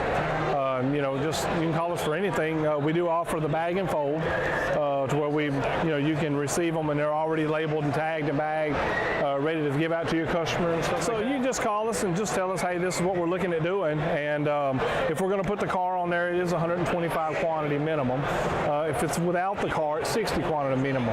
That's strictly on the racing stuff. If it's a business or something, if you race on Texas shirts, it's a little bit differently. You can call us. It just depends on your quantity and ink color. Everything is hand drawn. I mean, everything. We don't Photoshop anything onto a shirt or anything like that. Everything that we go through, everything is drawn, and which is the reason for the art fees. We do have several graphic artists that draw for us, and they're really good. So what we do is on any package that you do, we can mix and match. We can do any colors. You can do purple, red, blue, green, and do the rest black. It doesn't matter to us. With your design on there, we can do hoodies. We can do hoodies, long sleeve shirts, t-shirts, tank tops. It doesn't matter. I mean, it's almost limitless what you can do, and you can put all that together in that package to make that minimum requirements. They can call us 318-278-7191, or they can email us at bulletprooftees@yahoo.com, or they can go to the website bulletprooftees.com.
Welcome back to Nashville, everybody. Practice underway for the second race here at the Nashville Fairgrounds. And apparently, we decided to call it a night and race this one the next afternoon because the sun is out. Whereas last night, the last race was run at nighttime. We decided apparently to wait it out till the next night to run the second 100 lap race. Getting set for the grid. Top 3 in this one, going all the way to the back. So, Charles, what we talked about with those top 3, that just got even harder. Yeah, it's going to get really hard. This really gives a distinct advantage to a couple Chris Carroll. Because Chris Carroll will be going to the back. But think about this. So, if you were going to be starting 4th, because of the invert, you're now going to be on pole. This gives a distinct advantage to them. But keep in mind, this is on overall finishing position. So you've really got to work your way up. We know it can be done. As we did see drivers come from the back to the front. Like Chris Carroll. So passing can be done. So you've really got to do what you got to do to get to the front or stay at the front if you're already there and get that average finish. So this is going to be very, very difficult. Practice has just had the checkered flag flown because we are getting set for race number 2 on the night, our second 100 lap race on the night, brought to you by Evergreen Speedway. Remember, average finish determining who gets the $150, 60 to the race winner, 40 to second, $25 to third, and $25 to another random driver who attempted the race. We'll wait and see who picks that up. But we're to the grid here. It's our ComServe Wireless starting lineup for race number 2 of the doubleheader tonight. Josh Washington going to lead him to the green flag, but watch out for that driver next to him, Cole Raz in the 21. He's going to be looking for his first tour victory. A lot of speed in that 21 car in every single series he runs. Watch Cole Raz, a winner last night in another series on another channel, looking for another big one tonight. Ellie Musgrave will roll off in third in this one with Troy Tarbuck to her outside in the 0-4. Fifth place is Isaiah Gill, who got caught up in that big accident. He's got the backup car out with Levi Allen in the 41 in 6th. Caden Anderson, Oxford 200 winner and defending series champion Seth Frazier rolling off in 8th. Bart Ector Jr. and Casey Garber, who won at Iowa, your top 10, Charles. And row 6 going to be the 64 Brock Denny. I'll be looking to see how he finishes here tonight. Maybe for this race, maybe put the puppy dog in the with driver's seat. We'll see. Travis Barnes in the 8 machine, followed by Shane Quinn in the 4, the 90 of Scott Mann. Row 8 going to be Jason Day in the 19 of Marshall Peterson. Row 9 going to be Christian Hawley, and the 72 of BJ Tidrick. Gonna have to start deep in this field as they're getting ready to take the lights off. It's gonna be Travis McKinney and Garrett Sisk in row 10, and only 2 more rows to go. So row 11 gonna be Gary Smith in the 79, and Chris Carroll, one of those 3, starting at the back from finishing in 3rd place. And your 1st and 2nd place driver in the first race, Sean Breitzman in 2nd, and Ryan Gormley in the 44 finishing in the win or 1st place. So he'll be all the way at the back here in 24th spot. As they come through turn 3 and 4. Race fans, so nice, we're going to do it twice here at the Nashville Fairgrounds as they come through turn 3 and 4. Wipe the visor and adjust the 5-point harness, because for the second time tonight, it's showtime at Nashville. Let's kick some asphalt.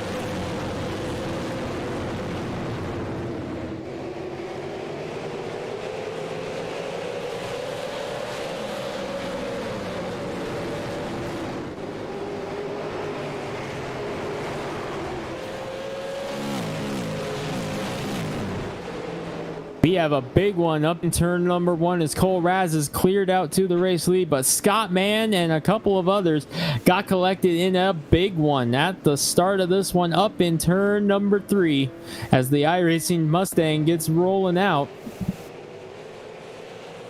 Let's take a look at the replay here.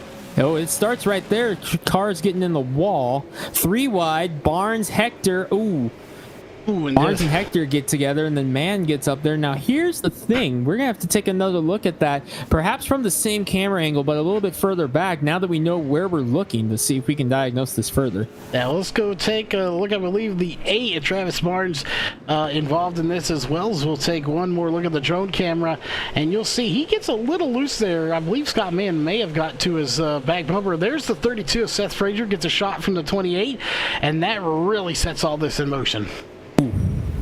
So again, diagnosing it further and further. Honestly, right now, I don't see... I think everyone has a legitimate claim that, hey, I'm not the one that should tap out on that. So yeah, and this is back. I don't see any clear-cut suspects here. I don't either. This started all the way up here at the front.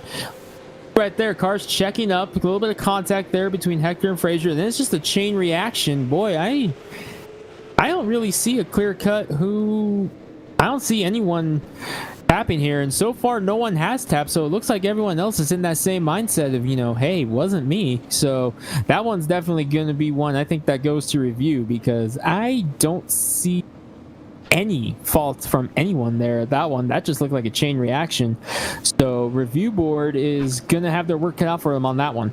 Yeah, and you know, I can promise you this: I'm not on the review board, and right now I don't want to be on the review board, Greg.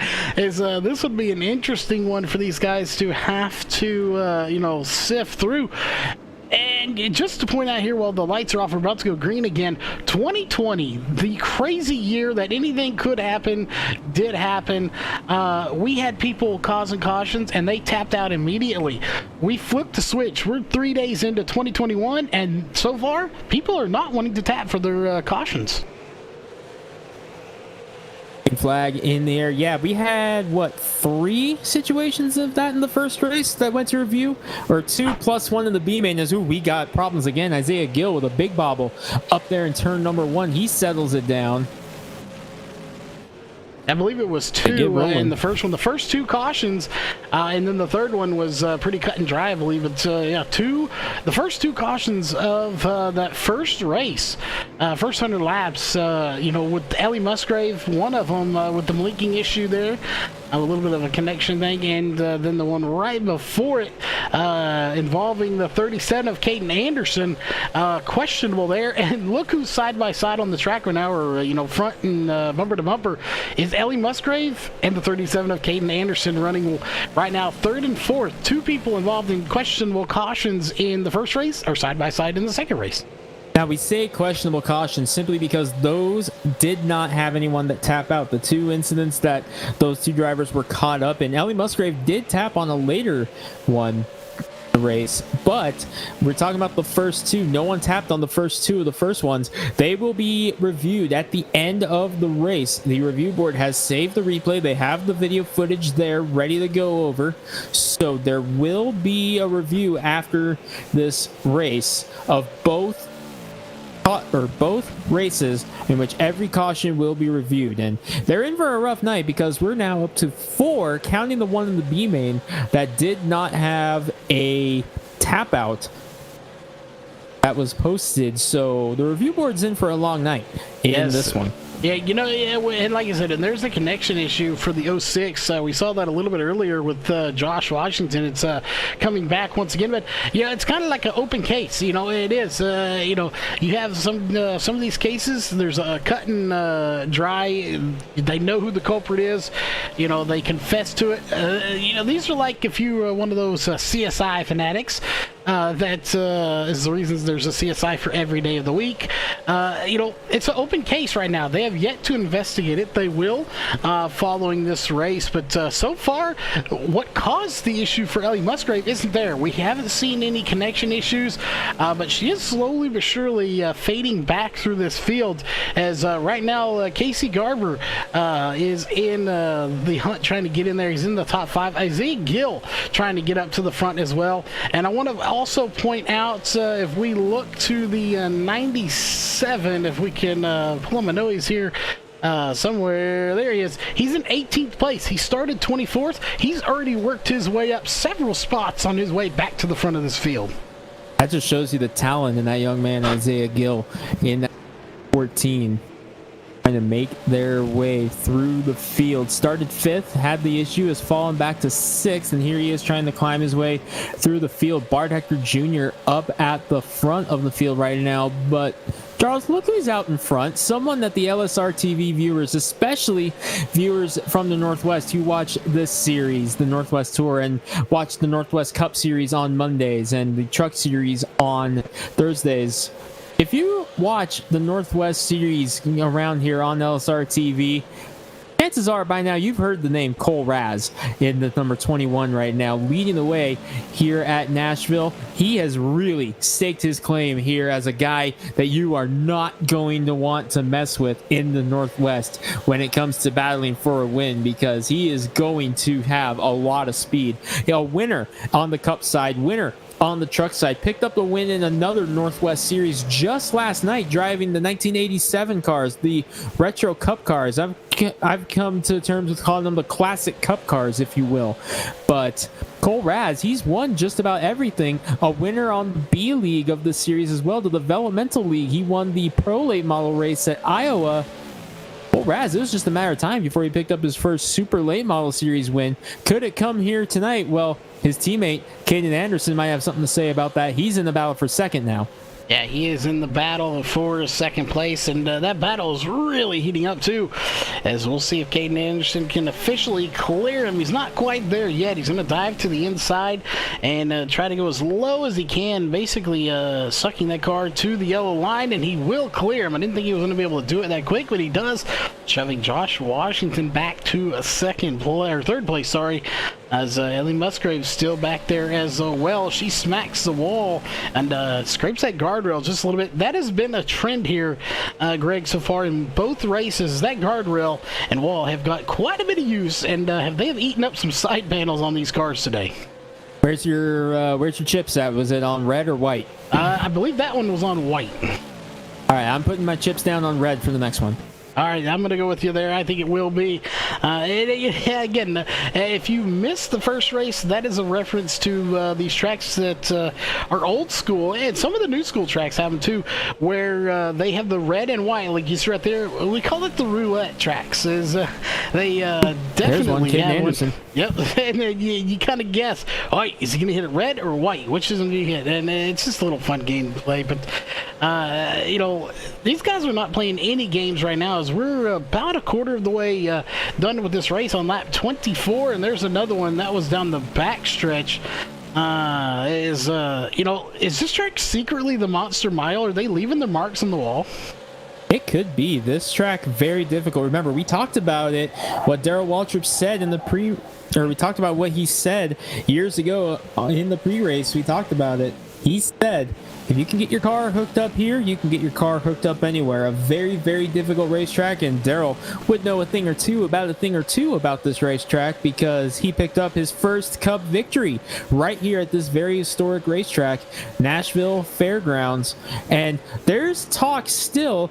It's already confirmed it's not going to be 2021, but there is talk that the big boys that run on Sundays might be making a return here to the fairgrounds in the future. And this is a nice little preview of what you can expect. Hey, if you come to the fairgrounds, what you're seeing tonight, albeit this is super late models, this is something you can expect with this racetrack. And of course, they are going to the other Nashville track, which I'm actually very excited about. I'm excited to see the Nashville Super Speedway on the Cup schedule for the first time ever next year. And I'm looking forward to the day the Nashville Super Speedway mixes the iRacing here as well, because no doubt we're going to have some good stuff coming up here on LSR TV the moment that launches. Yeah, and I've made my voice heard on social media very quietly, but I made it heard. Some people saw it, and some people liked my idea. I stand by it as you watch these battles going on, these little short tracks. I think, personally, in my opinion, NASCAR needs more short tracks, and I know that is a very mixed bag of opinions when it comes to whether NASCAR should go to short tracks. but NASCAR makes their decisions to go to big tracks. It's a money thing. You get these bigger tracks, you can fit more people in the stands, souvenirs, food, all of that sells. You've got to go where the big tracks are. I personally think they should have tried to do it in 2020, and if COVID continues in 2021, I have made my voice heard for NASCAR. I think they should cancel the big tracks and go to the little tracks that wouldn't necessarily hold as many car fans anyway, because if fans can't be there, what does it matter? Go run some of the short tracks and make it all televised to where, it's not going to matter. You weren't going to have the fans there anyway. That was my opinion. Some liked it, some didn't. That's definitely an opinion I can get behind. I would love to see Cup cars beating and banging around some of these short tracks. Wesley, down on pit road, as you watch Garber and Musgrave go. Wesley, you're pretty big in the NASCAR scene, and you know a lot about short track racing. What's your take on that? What do you think you'd like to see? Well, I guess I have to say I somewhat agree with Charles' assessment on the take of it. I mean, if you can't have fans in the big tracks and kind of social distance in small facilities, I agree. Let's see them come back to places like Nashville or South Boston or Southern National or Langley, places of that caliber. Will it happen? No, but we do got a caution. We do have our second caution of the day, and I believe Brock Denny and Shane Quinn are the drivers caught up in it. Denny getting rolling with some damage. Shane Quinn there as well. Taking a look at the swag replay. As we go to the drone camera to watch the replay, and we watch this and see what happened. I want to point out that's the second time we've thrown it to Wesley and a caution came out. So apparently we throw it to Wesley, cautions come out, but there's a lot of beating and banging there. And I don't think Brock Denny really had anything to do with this per se. It looked like there was an incident in front of him with Casey Garber and Ellie Musgrave, and it caused a chain reaction, and people just couldn't get checked up in time. I think I'm with you on that one. Something happened up in front of them, and unfortunately the two drivers who were caught up in the incident just had nowhere to go.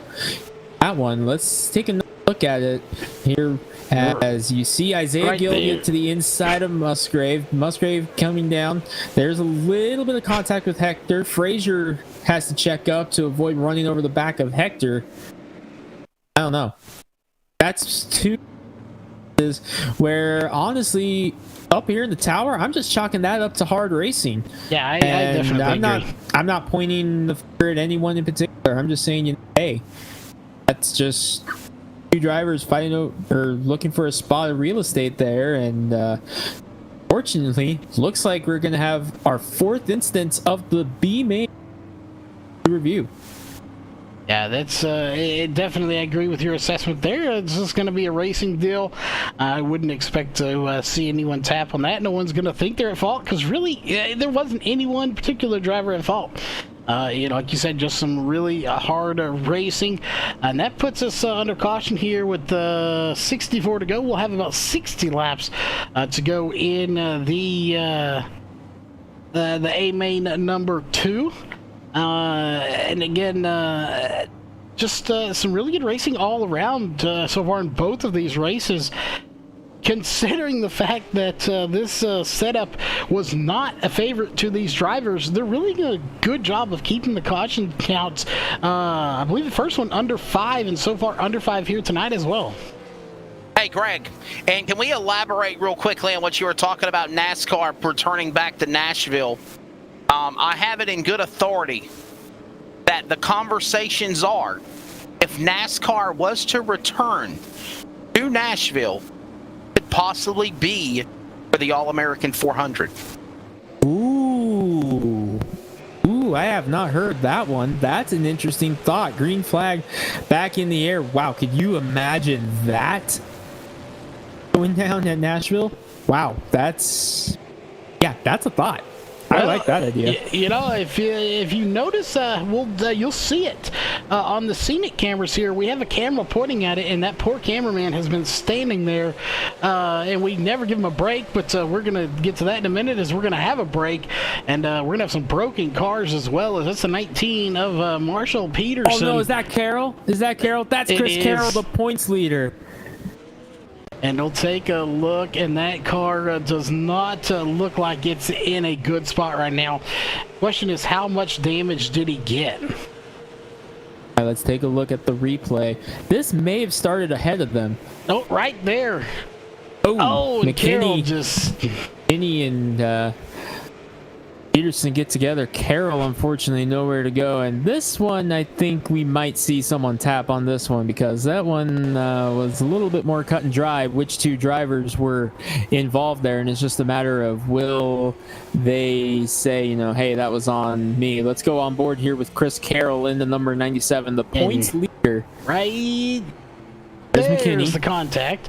Right there. And just nowhere to go, and a hard lick to the outside wall.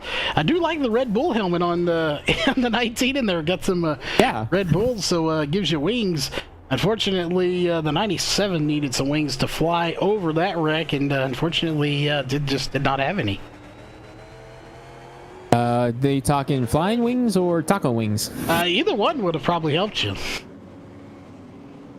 We like food here on LSR TV. Get ready for a midnight snack of the East Coast. Yeah, literally a midnight snack. It's going on midnight there. 9 minutes till 9 minutes till 11 here, and the lucky one is Greg. It's what 9 minutes till 8 o'clock there. 9 to 9. 9 to It's 9. 8:51 Pacific over there. Yeah, but I gotta get up early. It's my first day back at work in 2 years, or not 2 years. So- wow, that would be a so- long vacation. First day back at work in 2 weeks. So for my me, question coming up. is Wesley in the future or is Greg slow? I'm in the past. I'm in the and you guys talking about getting up early. I gotta get up at 3 a.m. to be in Charlotte by 7. So we gotta get this thing done. So are you even gonna get any sleep, or are you just gonna say, you know what, forget it, I'll just hang out for What's a the couple old hours? cliche? I'll take a quick cat nap. I'll just make sure the No, alarm's you right don't there have a blared by cat. my Your son head. strapped him to the fan, remember? Okay. That's right.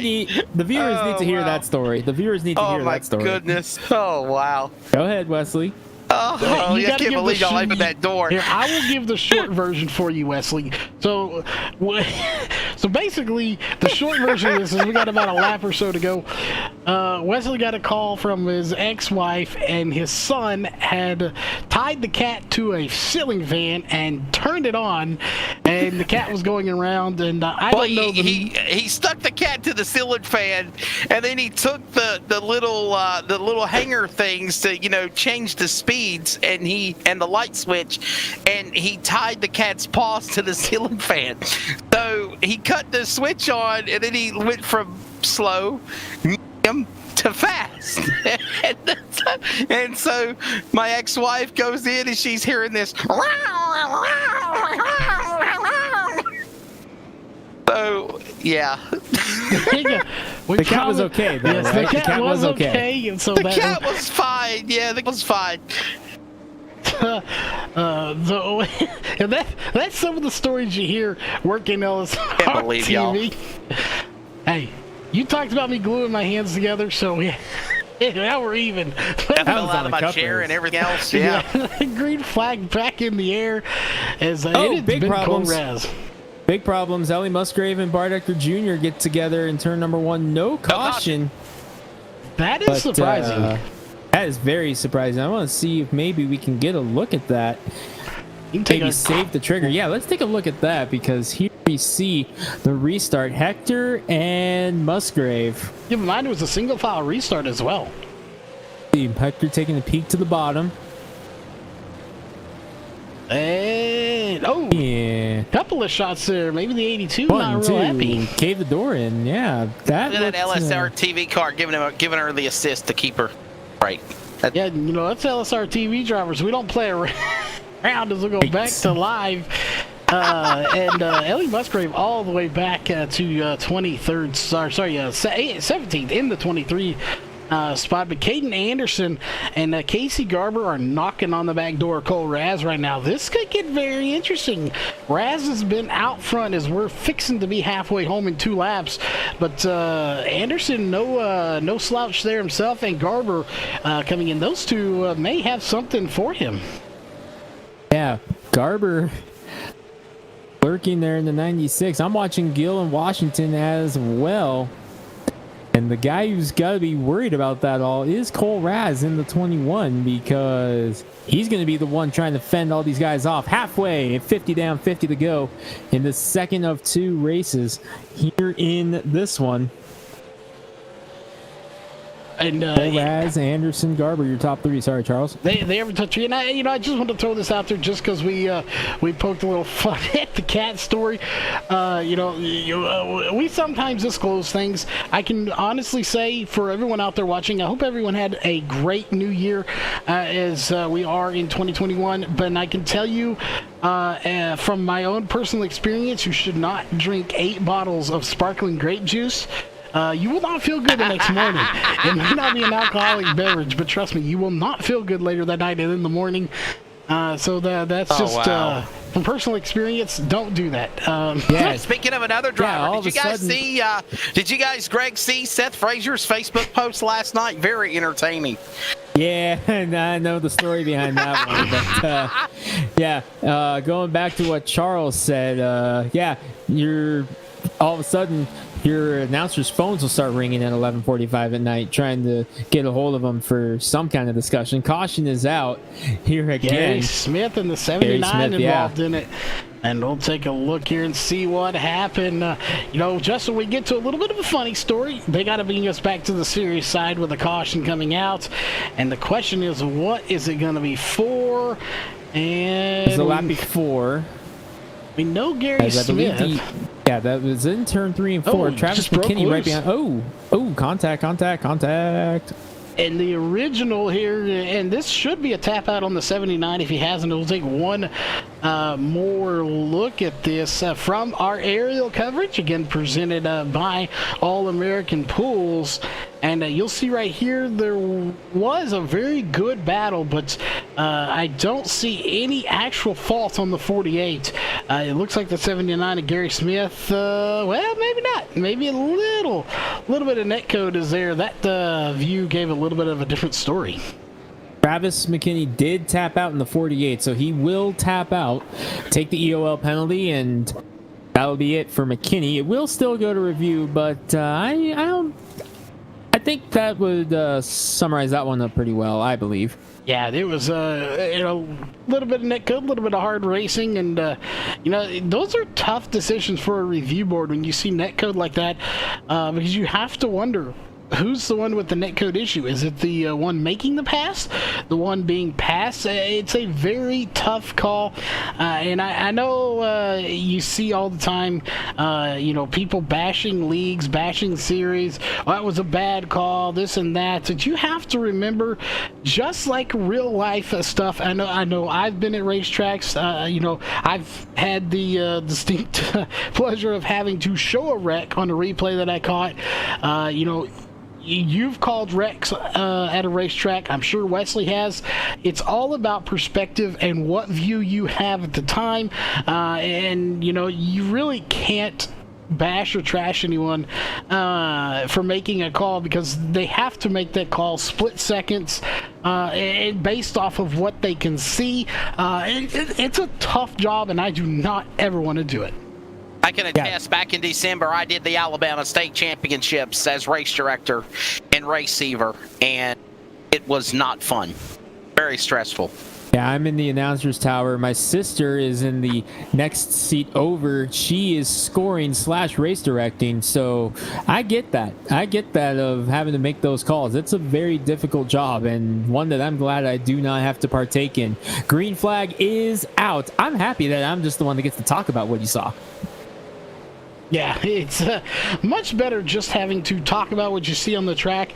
We do our best, too, as well, to call what we see, and that's all we can call is we relay it to you. But, Cole Raz got a really good jump on that start, and I really thought he got a better start than last time, as Caden Anderson and Casey Garber are still trying to run him down, but they're not near as close as they were to him on that last run. It'll be interesting to see if they can run him back down and try to take the lead from him, but we could see 2 for 2 here for Cole Raz to get the win. The driver that started it getting the pole again. That's how it was last time, and it's just proving that you can't get by the leader. You can pass somebody, but it's tough. Problems and the winner of the first race, Ryan Gormley, is involved. We'll go back and take a look. The 77 of Christian Hawley and Ryan Gormley involved in this one as we go to the swag replay and see exactly what happened. And Gormley behind the 77, so there may have been more contact involved in this. Yeah, this starts off turn 2. This starts up here. Oh, there it is, the 72 into the wall hard as well. I think Gormley may have got the wall at the exact same time and was having to chase it down. We'll have to take another look, maybe focusing on the 44, because I believe he may have caught the wall at the exact same time, which shot him down. And unfortunately, the wreck was going on in front of him. And with him having that reaction of being bounced off the wall, nowhere to go. Yeah, this right here, you see the 77 and the 72. You also see the 44. And we'll see. He didn't really bounce off the wall. He looked like, to me, broke loose. Yeah, he broke loose, or it was potentially trying to avoid it. Maybe he saw the wreck happening and was going to try to dive down low. Either that, like you said, it was either loose or he was trying to avoid the wreck. And just ended up getting involved in it. But either way, just unfortunate luck there for the 44 as he gets involved in it after winning race number 1. Tidrick tapped out, and Tidrick had one in the first race, carried over. That counts as your second tap out. BJ Tidrick has been parked for the night because of 2 tap outs. His night is done. As you saw, there's several cars down on pit road. Travis Barnes, Ryan Gormley, Chris Carroll, among others, all coming in for some repairs. So it's been a interesting race, and honestly, not unexpected that the second race is the wilder one. Yeah, I agree. I'm not surprised that this one is the wilder race per se. As we got 35 laps to go and we take the green flag. But this is to me, you ever been to one of those parties, Greg, where you have the party that's maybe gets a little out of hand. Somebody dances on your coffee table and, breaks something. And then you have the after hours party. Oh my God. That is where everything goes crazy and wild. That's what this is right now. This is the party after the party where only... That's where you got to hold 8 bottles of grape juice. Yeah, that's where you get a hold of 8 bottles of grape juice. And things go really bad sometimes. And then what's the after party after the after party when the checkered flag falls in this one and these guys start partying? Well, that's the pit party, and that's where sometimes punches get thrown and people punches get mad get at thrown, stuff gets set on fire, and that's it's a on the controlled ceiling fire. fans. Yeah, so that's the after party, and the pit party. Yeah, that's when the police and the sheriff and who knows what else gets called. That's what we call a soiree. That's what we call a soiree, and we got another caution. Now Ryan Gormley again. Wow. Ryan Gormley involved. So we take another look at this one and see who he was around, and that's the 79. I think he just by himself here. Yeah, I'm thinking he did. Travis Barnes clobbering the wall a ton there. Oh, and there it is. Up in front of it, Gary Smith and Travis McKinney. We're going to make him take a look at that one and see exactly what happened between these two. Again, this is the 79 and the 48. As the pace car was still on pit road. You can see it down there driving down pit road. Didn't even really get to stop and take a break. As Eric Sisk breaks a little loose there off of turn number 2. And Gary Smith just really was unable to check up in time and gets into the back of the 48 of Travis McKinney. And just around he goes and collects Ryan Gormley with him as well. So, in the famous words of a trading card that I used to have I believe it was, I don't even remember his name, the UPS driver, whoever it was that drove for UPS for a while. Del Jarrett. Yeah, Del Jarrett. It's ups and down here for Ryan Gormley. He was up on the high with the win, and now kind of down in the dumps there. He's been involved in 2 cautions, and pretty much, I venture to say, Greg, it's safe to say that his night for the win is probably come and gone.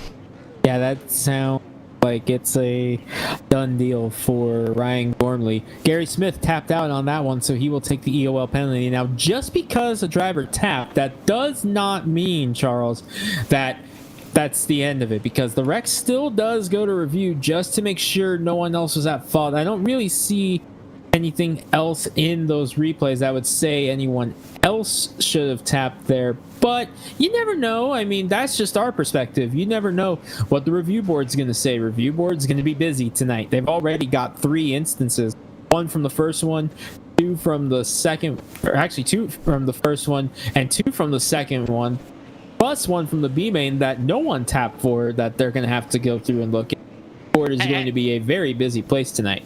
Hey, Greg and Charles, a segue to what Chris Carroll said in his interview in the first race. And in regards to UPS, Charles, what can Brown do for you? Nope. Hey. Not a lot, but either way, what They the can bring you 8 cans of grape juice. no, this was not cans, Greg. Okay, This is bottles. This was the big glass bottles. Caution waved, or restart waved off. We go caution immediately, and this did not come from the officials. Something happened on that restart. We're having to take a look at what happened. Yeah, that is a very good question. We'll take a look and see from high What can yellow above. do for you? Delay the race. That's what it Coming can from do. high above, yeah. And trying to figure This did not come There from you the go. tower. This was an iRacing trigger caution right there. Yeah, Chris Carroll, the 97. Interesting Coming to a move stop. there. Did he receive an EOL and have to let these guys by, or you know? No EOL penalty to the 97 of Carroll. Wondering Although- if he had maybe some technical issues on his side. Wonder if maybe we had a Denny Hamlin and the daughter got a hold of the TV remote. That's very interesting. And you notice here, where's the pace car? By the way, there it is. The pace car. There's Cole Raz. Well, Cole Raz ahead of the pace car, so he's gonna let him by. So There it is.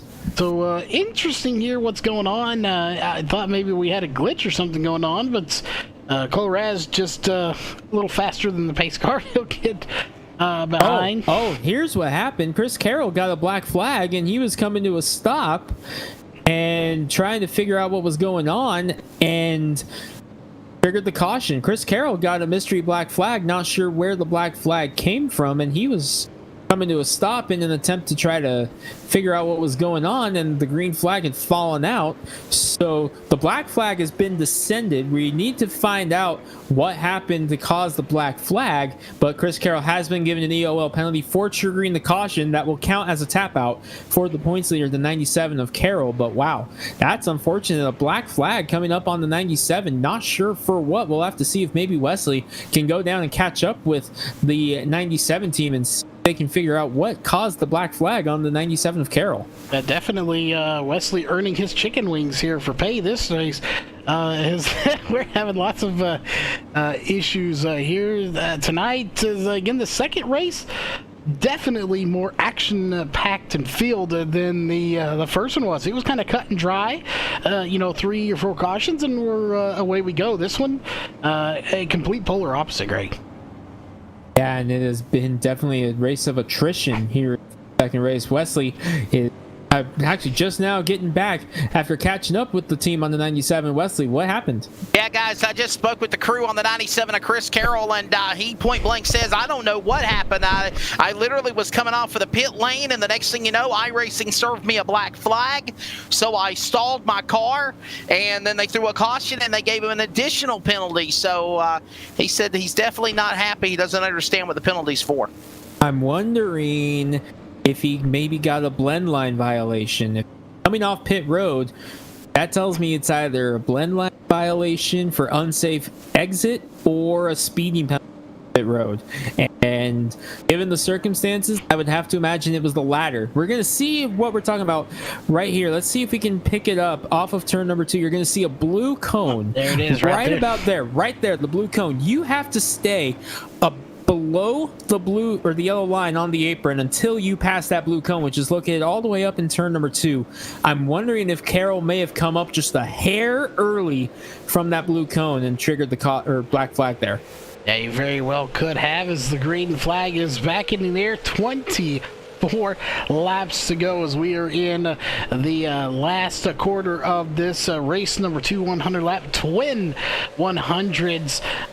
Again, this whole race presented by Evergreen Speedway, and the money on the line brought to you by them as well. So a lot on the line for these guys, and of course a big shout out to Evergreen Speedway for sponsoring this race.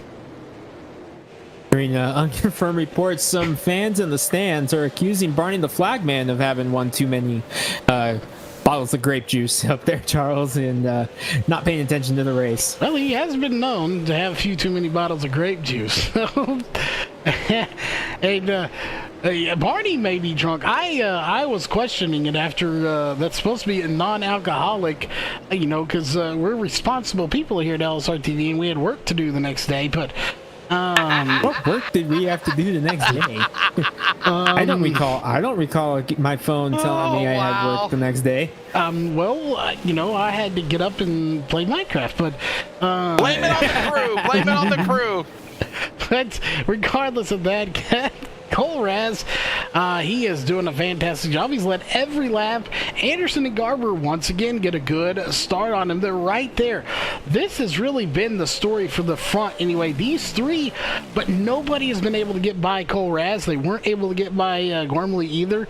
So the question is, can anyone get by Raz? Or if they can, will it be a last-ditch effort and just send it to try to get by him? Well, Garber, he wants the shot at Anderson right now. Saw him giving a little bit of a tap to the 37 of Anderson. Just a knock.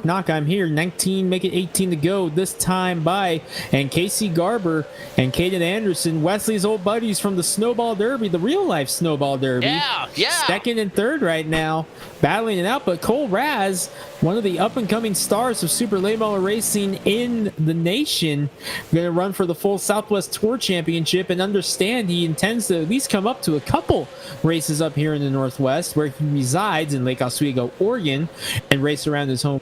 But he's leading the way, looking for his first iRacing Northwest Tour victory, brought to you by Joe's Racing Products. Yeah, it's be interesting to see if they can. And, you got those three up there battling.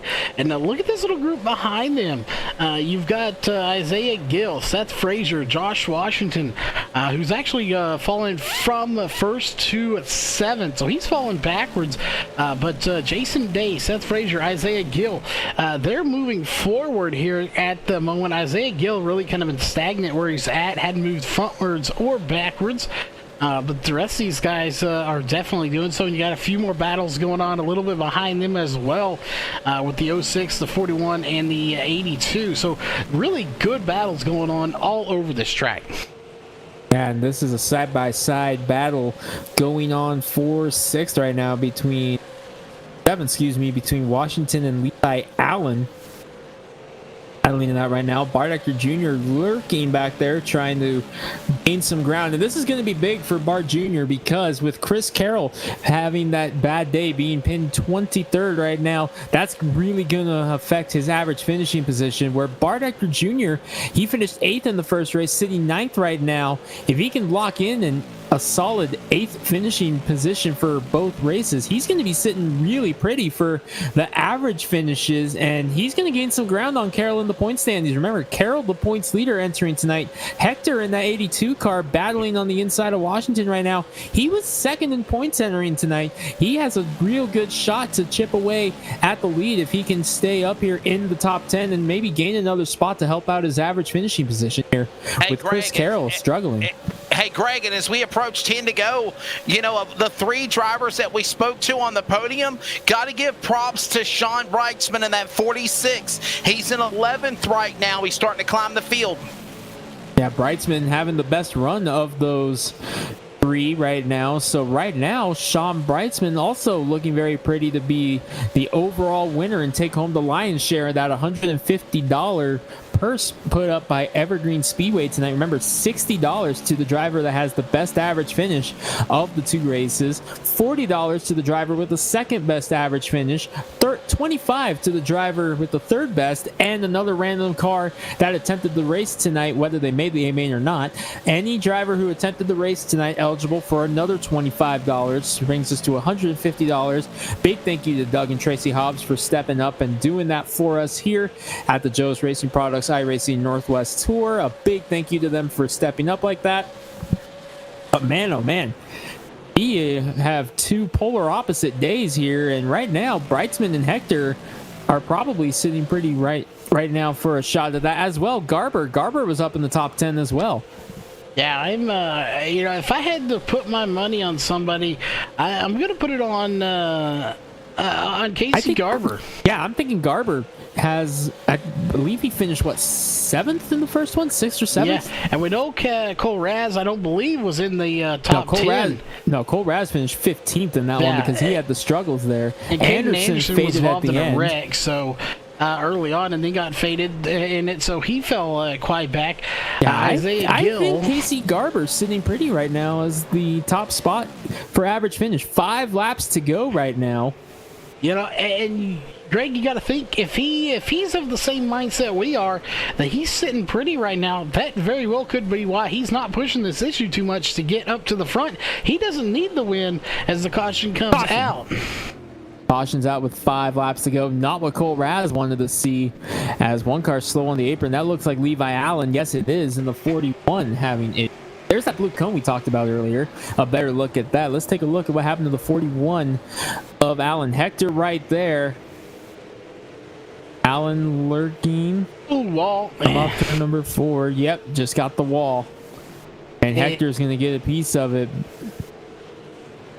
Yeah, it's definitely a Levi factor Allen here. tapping. Levi Allen tapped. Yeah, so. and if you really want to get to a tapping thing here, really that wall needs to tap as well, because that wall has caused a lot of cautions here in these 2 100-lap twin races here tonight. I think we've had more on the white, if I believe you're right.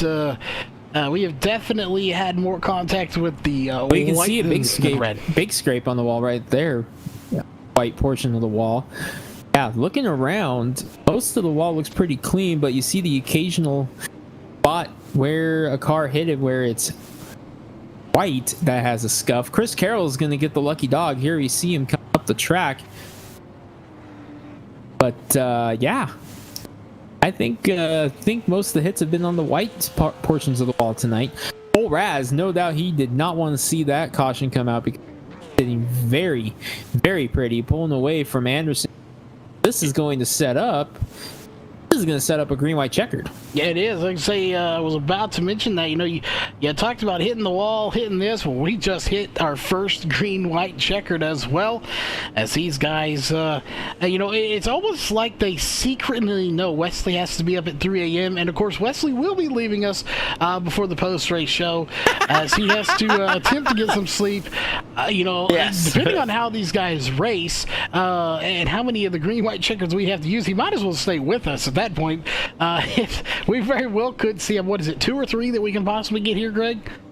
Well, we will get that confirmed for you in just a couple of seconds here in this one. No, this is it. One shot. Oh, one shot. Well, there you go. Yeah, they get one shot. That's it. This is it. One good news shot for Wesley is he will get to bed in a somewhat timely manner, as it's 12:20 his time in the East Coast. We won't fault him for that, but the Central Coast champions and the Best Coast West Coast, and I don't know what they got for the East Coast except for Huey East Coast. I don't know. That's a Wesley question. You got jokes. You're funny. Well, you hear the Central champions, and then you hear the Best Coast West Coast. I've never heard anyone say anything about the East Coast except for East Coast. I have no. All right, lights are out on the pace card. This is it. Race fans at home, pick a car, pick a driver, pick a number. Cole Raz, Caden Anderson, the teammates 1, 2. Casey Garber, Isaiah Gill, Seth Frazier, your top 5. Jason Day looking for a top 5 here and to possibly get the best finish of his career. That 52 car, we get set to go green. I'm calling it now. I think you're gonna see Raz win. Anderson is gonna hang on to second. He's not gonna push his teammate too hard. And Casey Garber, I think, is gonna be quite content with third place if he's set up for the money for first overall. So if we see a caution, I think it's gonna possibly be Isaiah Gill getting to the back bumper of Casey Garber or further back in this field. I don't think it's gonna be from one of the top 3, as we are right there coming to get the CRN 1 to go, 1 lap to go. That is all remains, and I don't think we're going to see too much change here in the top 3. Now, Cole Raz looks like he's got his first Northwest Tour victory locked up, and we're going to make it 9 for 9 of different winners on the tour tonight. Cole Raz gets it done at the Nashville Fairgrounds. 9 races, 9 different winners to start off the season. Caden Anderson second, Casey Garber third. All 3 drivers' names start with a K tonight. Very interesting. Again, like you said, Cole Raz, Caden Anderson, and Casey Garber. That's all we're going to say on that matter. And, guys, I'll say in closing as well on the subject, you look at what Ryan Gormley did in race number 1 from the pole in the 44 starting in position 1. You see what also Cole Raz did starting on the pole in race number 2. So, definitely the pole car got out in front, never looked back. Strong runs by those drivers tonight. Cole Raz, part of the Kowicki Driver Development Program, even virtually going to pay tribute to Alan Kowicki with the Polish victory lap here in this one, as Raz going down the backstretch the wrong way, doing the Polish victory lap, as we present our Sawblade unofficial results for race number 2 here at the Evergreen Speedway Twin 100s. It is Cole Raz grabbing the victory in the number 21 with his teammate Caden Anderson. We've seen these two battle it out several times on LSR TV recently, as Raz begins burning it down on the front stretch. Casey Garber third. We believe Casey Garber did have the best average finish, however that remains to be seen, and they got to do the math that we do not like doing. Isaiah Gill and Seth Frazier, your top 5. Jason Day, I believe that's the best finish of his career in the number 52. Brock Denny, Bart Ecker Jr. in 8th. He's going to have a pretty solid average finish as well. Sean Brightsman and Josh Washington come home 10th. In 11th place, going to be Travis Barnes. Shane Quinn in 12th. Scott Mann had up and down night there a little bit in race 1 and race 2 in 13th.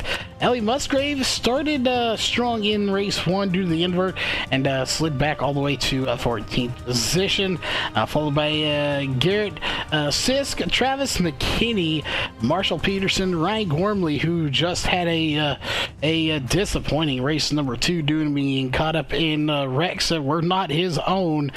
Followed by Gary Smith and Chris Carroll, both also having some issues there here in this race. And of course, rounding out your field going to be Troy Tarbuck, Levi Alman, Christian Hawley, and BJ Tidrick, who had a very, very disappointing race number 2, as that'll do it for your again unofficial race results. We'll be talking to the top 3, but of course we'll have the winner of the actual money here in the next little bit. But Greg, another good race here for race number 2. Another awesome race as we get set to get the top 3 lined up. Real quick, I want to get Wesley Outland's final thoughts, because I know he's got to go and get as much sleep as he possibly can before getting up here in about 2.5 hours. Wesley Outland has given us his final thoughts, and that was he's out of here. Yeah, he gone. He's gone. He has he has loaded up and hit the road. So yeah, no more final thoughts for Wesley. So we're gonna go ahead and we're gonna try to get the top 3 lined up. When we come back, we'll have the post-race interviews here on LSR TV.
Welcome back to Nashville, everyone, as the celebration continues down on the front stretch with Cole Raz and Caden Anderson. Another 1-2 here on LSR TV, this time in the super late models. However, first we have some conversation as, wow, someone came flying around turn number 4 to interrupt the celebration there. But first, we're going to catch up with a driver who had a very, very consistent outing. Casey Garber in the number 96. And Casey, 2 very, very solid races for you here in Nashville. Up in the mix for sure. Again, it is unofficial still as we wait for official results. But no doubt you're going to be very close, if not the best average finish. Yeah, I had a pretty good car tonight. I got into Ellie the first one there and cost myself going to the back, but made her back to 7th, I believe, and 3rd here. So tell us about the mindset of 2 races. When you have something like that happen in the first race where you have that instant, you have to tap out and you have to climb through the field. How much of a relief is that knowing that you have an entire second race ready to go and waiting for you there? But yeah, when I was behind Caden there, I knew I couldn't get into him and accidentally spin him out or anything like that. So I was trying to be real careful not to get my second X and get the best average finish I could. Okay, so you won at Iowa earlier this season, and now here you are back on the podium. A great year for you. You've been turning a lot of laps in the super late model here. Before we let you go and thank your sponsors, we got to ask you, just how much has all that experience for over the course of the pandemic and everything that's happened this year, how much has all that experience helped you out here? Well, it's helped out quite a bit, but also buying better equipment has helped out. I got a new monitor, new wheel, pedals, all that good stuff, and it does help out. So big upgrades for Casey Garber, and it pays off here with the podium and up in the mix for the money from Evergreen Speedway. Again, we are waiting for official word on that one. But Casey, a 3rd place here tonight, a chance to thank your sponsors. Yeah, I just want to thank Garber's Garage, Coors Light, Caden for all the paints. 3rd place, Casey Garber. Congratulations. Thanks. And I believe that Charles Wooten has gone down and caught up with 2nd place, Caden Anderson. And unfortunately, we caught up with Caden Anderson, but we're going to have to tell him to hang tight for just a second. We are getting the reports in. Unofficial, as of now, we have to stress that unofficial. We're getting reports. Garber average finish 5th. Breitzman 5.5, and Caden average of 6. But again, those are unofficial as of right now. That being said, Caden, the bridesmaid spot, once again, this time to your teammate. Well, again, we've seen this before to Cole Raz. Do you think you had anything for him? You were right there on a lot of the restarts. What do you think you needed to do to get by him? Honestly, I don't know if I had anything for him. Early on in the race, I think we could have got up front a little bit quicker. We might have had something for him, but we kind of wore our tires off trying to get to the front early, and he just had a better car there at the end. Definitely on restarts, I feel like I might have had a chance, if I could have dove it underneath him or got to the outside of him, but there was no get by him after 2 or 3 laps. Well, it was a great race overall. Great 2 races here. Not a lot of cautions, but we heard early on a lot of I don't like the setup. The setup's not my favorite. References to that in the garage area, but in the race overall, it didn't lead to a whole lot of cautions. For the most part, I think maybe 8 cautions between 200 laps in both races.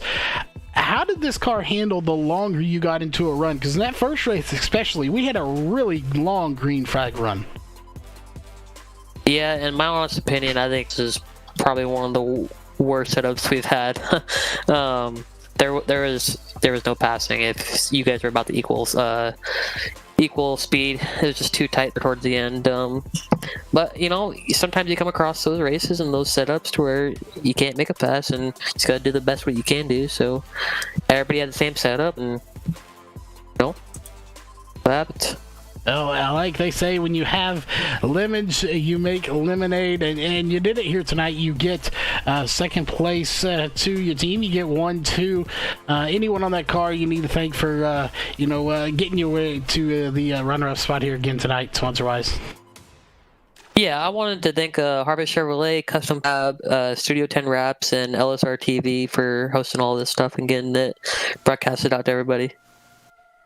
Well, again, good job on the second place runner-up spot here in tonight's Evergreen Speedway Twin 100s. And 200 laps later, 100 laps in this race. I believe, Greg, you have caught up with our race winner here tonight. Cole Raz, driver of the number 21, first win on the Northwest Tour. But man, we and you were talking a little bit back and forth there before we came back on the air, and you said that green white checkered you did not want to see because that elevated your stress level quite a bit. Yeah, I definitely didn't want to see that yellow there at the end. I felt like with about 15 laps or so to go, I really, found a little bit more speed there, hugging the bottom, and we're last 180 laps, I've just been running kind of the top, getting in and diving down to the bottom, but I feel like there's a little bit more grip there hugging the bottom, and I feel like we were able to pull away from Caden and Casey. But yeah, once that yellow came out, my heart dropped because I knew I had two fast guys out behind me, and luckily we were able to came up on top. Well, Cole, you're no stranger to the Northwest as you live here in Oregon. Even though you race primarily down in the Southwest, you do venture up here a couple of times. But really, this is your first season and even first month and a half or so of you really competing in the Northwest scene when it comes to iRacing. And you have shown a lot of speed right out of the gate, just about every single time out here. Just how is it getting to run with these guys week in and week out 3 times a week now, while nights that the Cup, Truck, and Super Late Models all run? What's it like getting to race with the same group of guys 3 times a week in 3 different styles of cars? It's a lot of fun. I mean, you get to learn the different driving styles of your competitors, and a lot of these guys I've racing quarter midgets with, and since I've been racing down in Tucson, I really haven't been able to race around them since either legend days or even quarter midgets. So being around these guys again and just on a weekly basis, like you said, in the trucks and the Cup cars and now these, it's fun. It's building these relationships back up, and it comes back to it's a fun area to just be around, and the environment that the Northwest Tour has been able to establish with the late models and the Cups cars and the trucks, it really brings everyone back together, and especially during these tough times. Oh, a win here at a historic racetrack, the Nashville Fairgrounds. Next week, the tour visits another historic venue for the first time ever. We're headed up to the Milwaukee Mile for the first time in series history. A track, again, so much history at that racetrack, and it is known for hosting super late models over the years. And are you excited to head up there to Milwaukee and turn some laps at the famed track up there in Wisconsin? I'll have to think about that question a little bit more. I ran that race there with the Rowdy Energy C51 series. We went to Milwaukee and really didn't run all that well, but the competition there was just so stout. I was able to learn a little bit from that weekend, and hopefully I can transpire that into the come next Sunday. So we'll see. Gotta do definitely a lot of practice sessions there, and I'm just gotta keep learning the best I can, because that place is tough, and real low bank, lots of high speeds going down those long straightaways. So we'll see how that all shapes out. That's coming up next week in Milwaukee. But Cole, you've gotten pretty used to thanking your sponsors on LSR TV with wins in the Northwest Cup and Truck Series, but tonight it's a win in the Northwest Tour. So again, thank your sponsors. Yes, sir. I gotta thank my teammate Caden Anderson there. A lot of fun racing with him. A lot of 1-2s with him, and gotta thank Brad Joanne Cornelius and Brandon Farrington down in Tucson, SPS Motorsports, and Jefferson Racing, everybody that's helped me out on the real side of things, and LSR TV for putting this on, BJ Tidrick, Seth Frazier for helping it out, and Evergreen Speedway for putting on amazing payout, and I'm gonna go back real racing. Cole Raz, first win on the Northwest Tour, and we look forward to seeing you tomorrow in the Cup Series as well. All 3 drivers you can expect to see in the Cup Series tomorrow at Texas, but winner tonight here in Nashville. Congratulations. Thank you, boys. That's just about going to wrap things up here at the Nashville Fairgrounds. 2 races in the books, 2 different winners, 9 winners and 9 races here on the season tonight. Charles, what an incredible season it has been so far. We're in the second half now. First, your thoughts on the race scene tonight here at Nashville, and then your thoughts on Milwaukee as we kick off the second half. Tonight, very few on the cautions. I figured we'd have more. We didn't. Race 2, Didn't disappoint. It got ramped up just a little bit more, which I did expect. So all around for tonight's racing, it went exactly as I expected it to. That being said, until Milwaukee, it's the Milwaukee Mile. I mean, enough said. It's going to get wild. It's going to get crazy. And depending on how the setup is made, as they are custom Vic setups, it could get very interesting. Looking forward to seeing what the drivers bring to the track at Milwaukee, Wisconsin. This upcoming Sunday night, a week from tonight, they hit the mile track for one of the longest races of the year. But that's coming up next week on LSR TV. If you haven't yet, hit the subscribe button and ring that bell, and you'll be notified every time LSR TV goes live from here on, including for tomorrow night, the playoff cutoff race for the Northwest Cup Series. We will determine the 4 drivers who will compete for a championship in Phoenix, Arizona next week. That's coming up here tomorrow night from Texas Motor Speedway. The playoff cutoff race. Seth Frazier, the defending champion of this series, is already locked in to that championship battle. 3 spots still remain. Cole Raz and Caden Anderson have played spoiler in that series, each with a win here in the round of 8. They look to try to shut him out once again tomorrow night at Texas. Who's picking up the win? You'll find out tomorrow. Truck Series will make up their race from New Hampshire on Thursday before we head back up to Milwaukee for the Northwest Tour, along with other stuff coming up on LSR TV. Stay tuned for more details on that. That's coming up in the next week. But for us tonight in Nashville, it's time to say goodbye. For Wesley Outland down on pit road, who's already made it to his campsite and gone to bed, Charles Wooten here in the production booth and the announcer's tower with me. I'm Greg Rentz. Thank you so much once again, race fans, for coming out tonight. We hope to see you all week long. Next week, we're back in the saddle here as we kick off 2021 on LSR TV. Ryan Gormley and Cole Raz, your winners tonight at Nashville. Thank you guys so much for tuning in. We'll see you next week. This broadcast is the copyrighted work of LSR TV and may not be rebroadcast, retranslated, or used in any form without the express written consent of 52 Media LLC and iRacing.com Motorsports Simulations. LSR TV would like to thank you for your support, and we hope you enjoy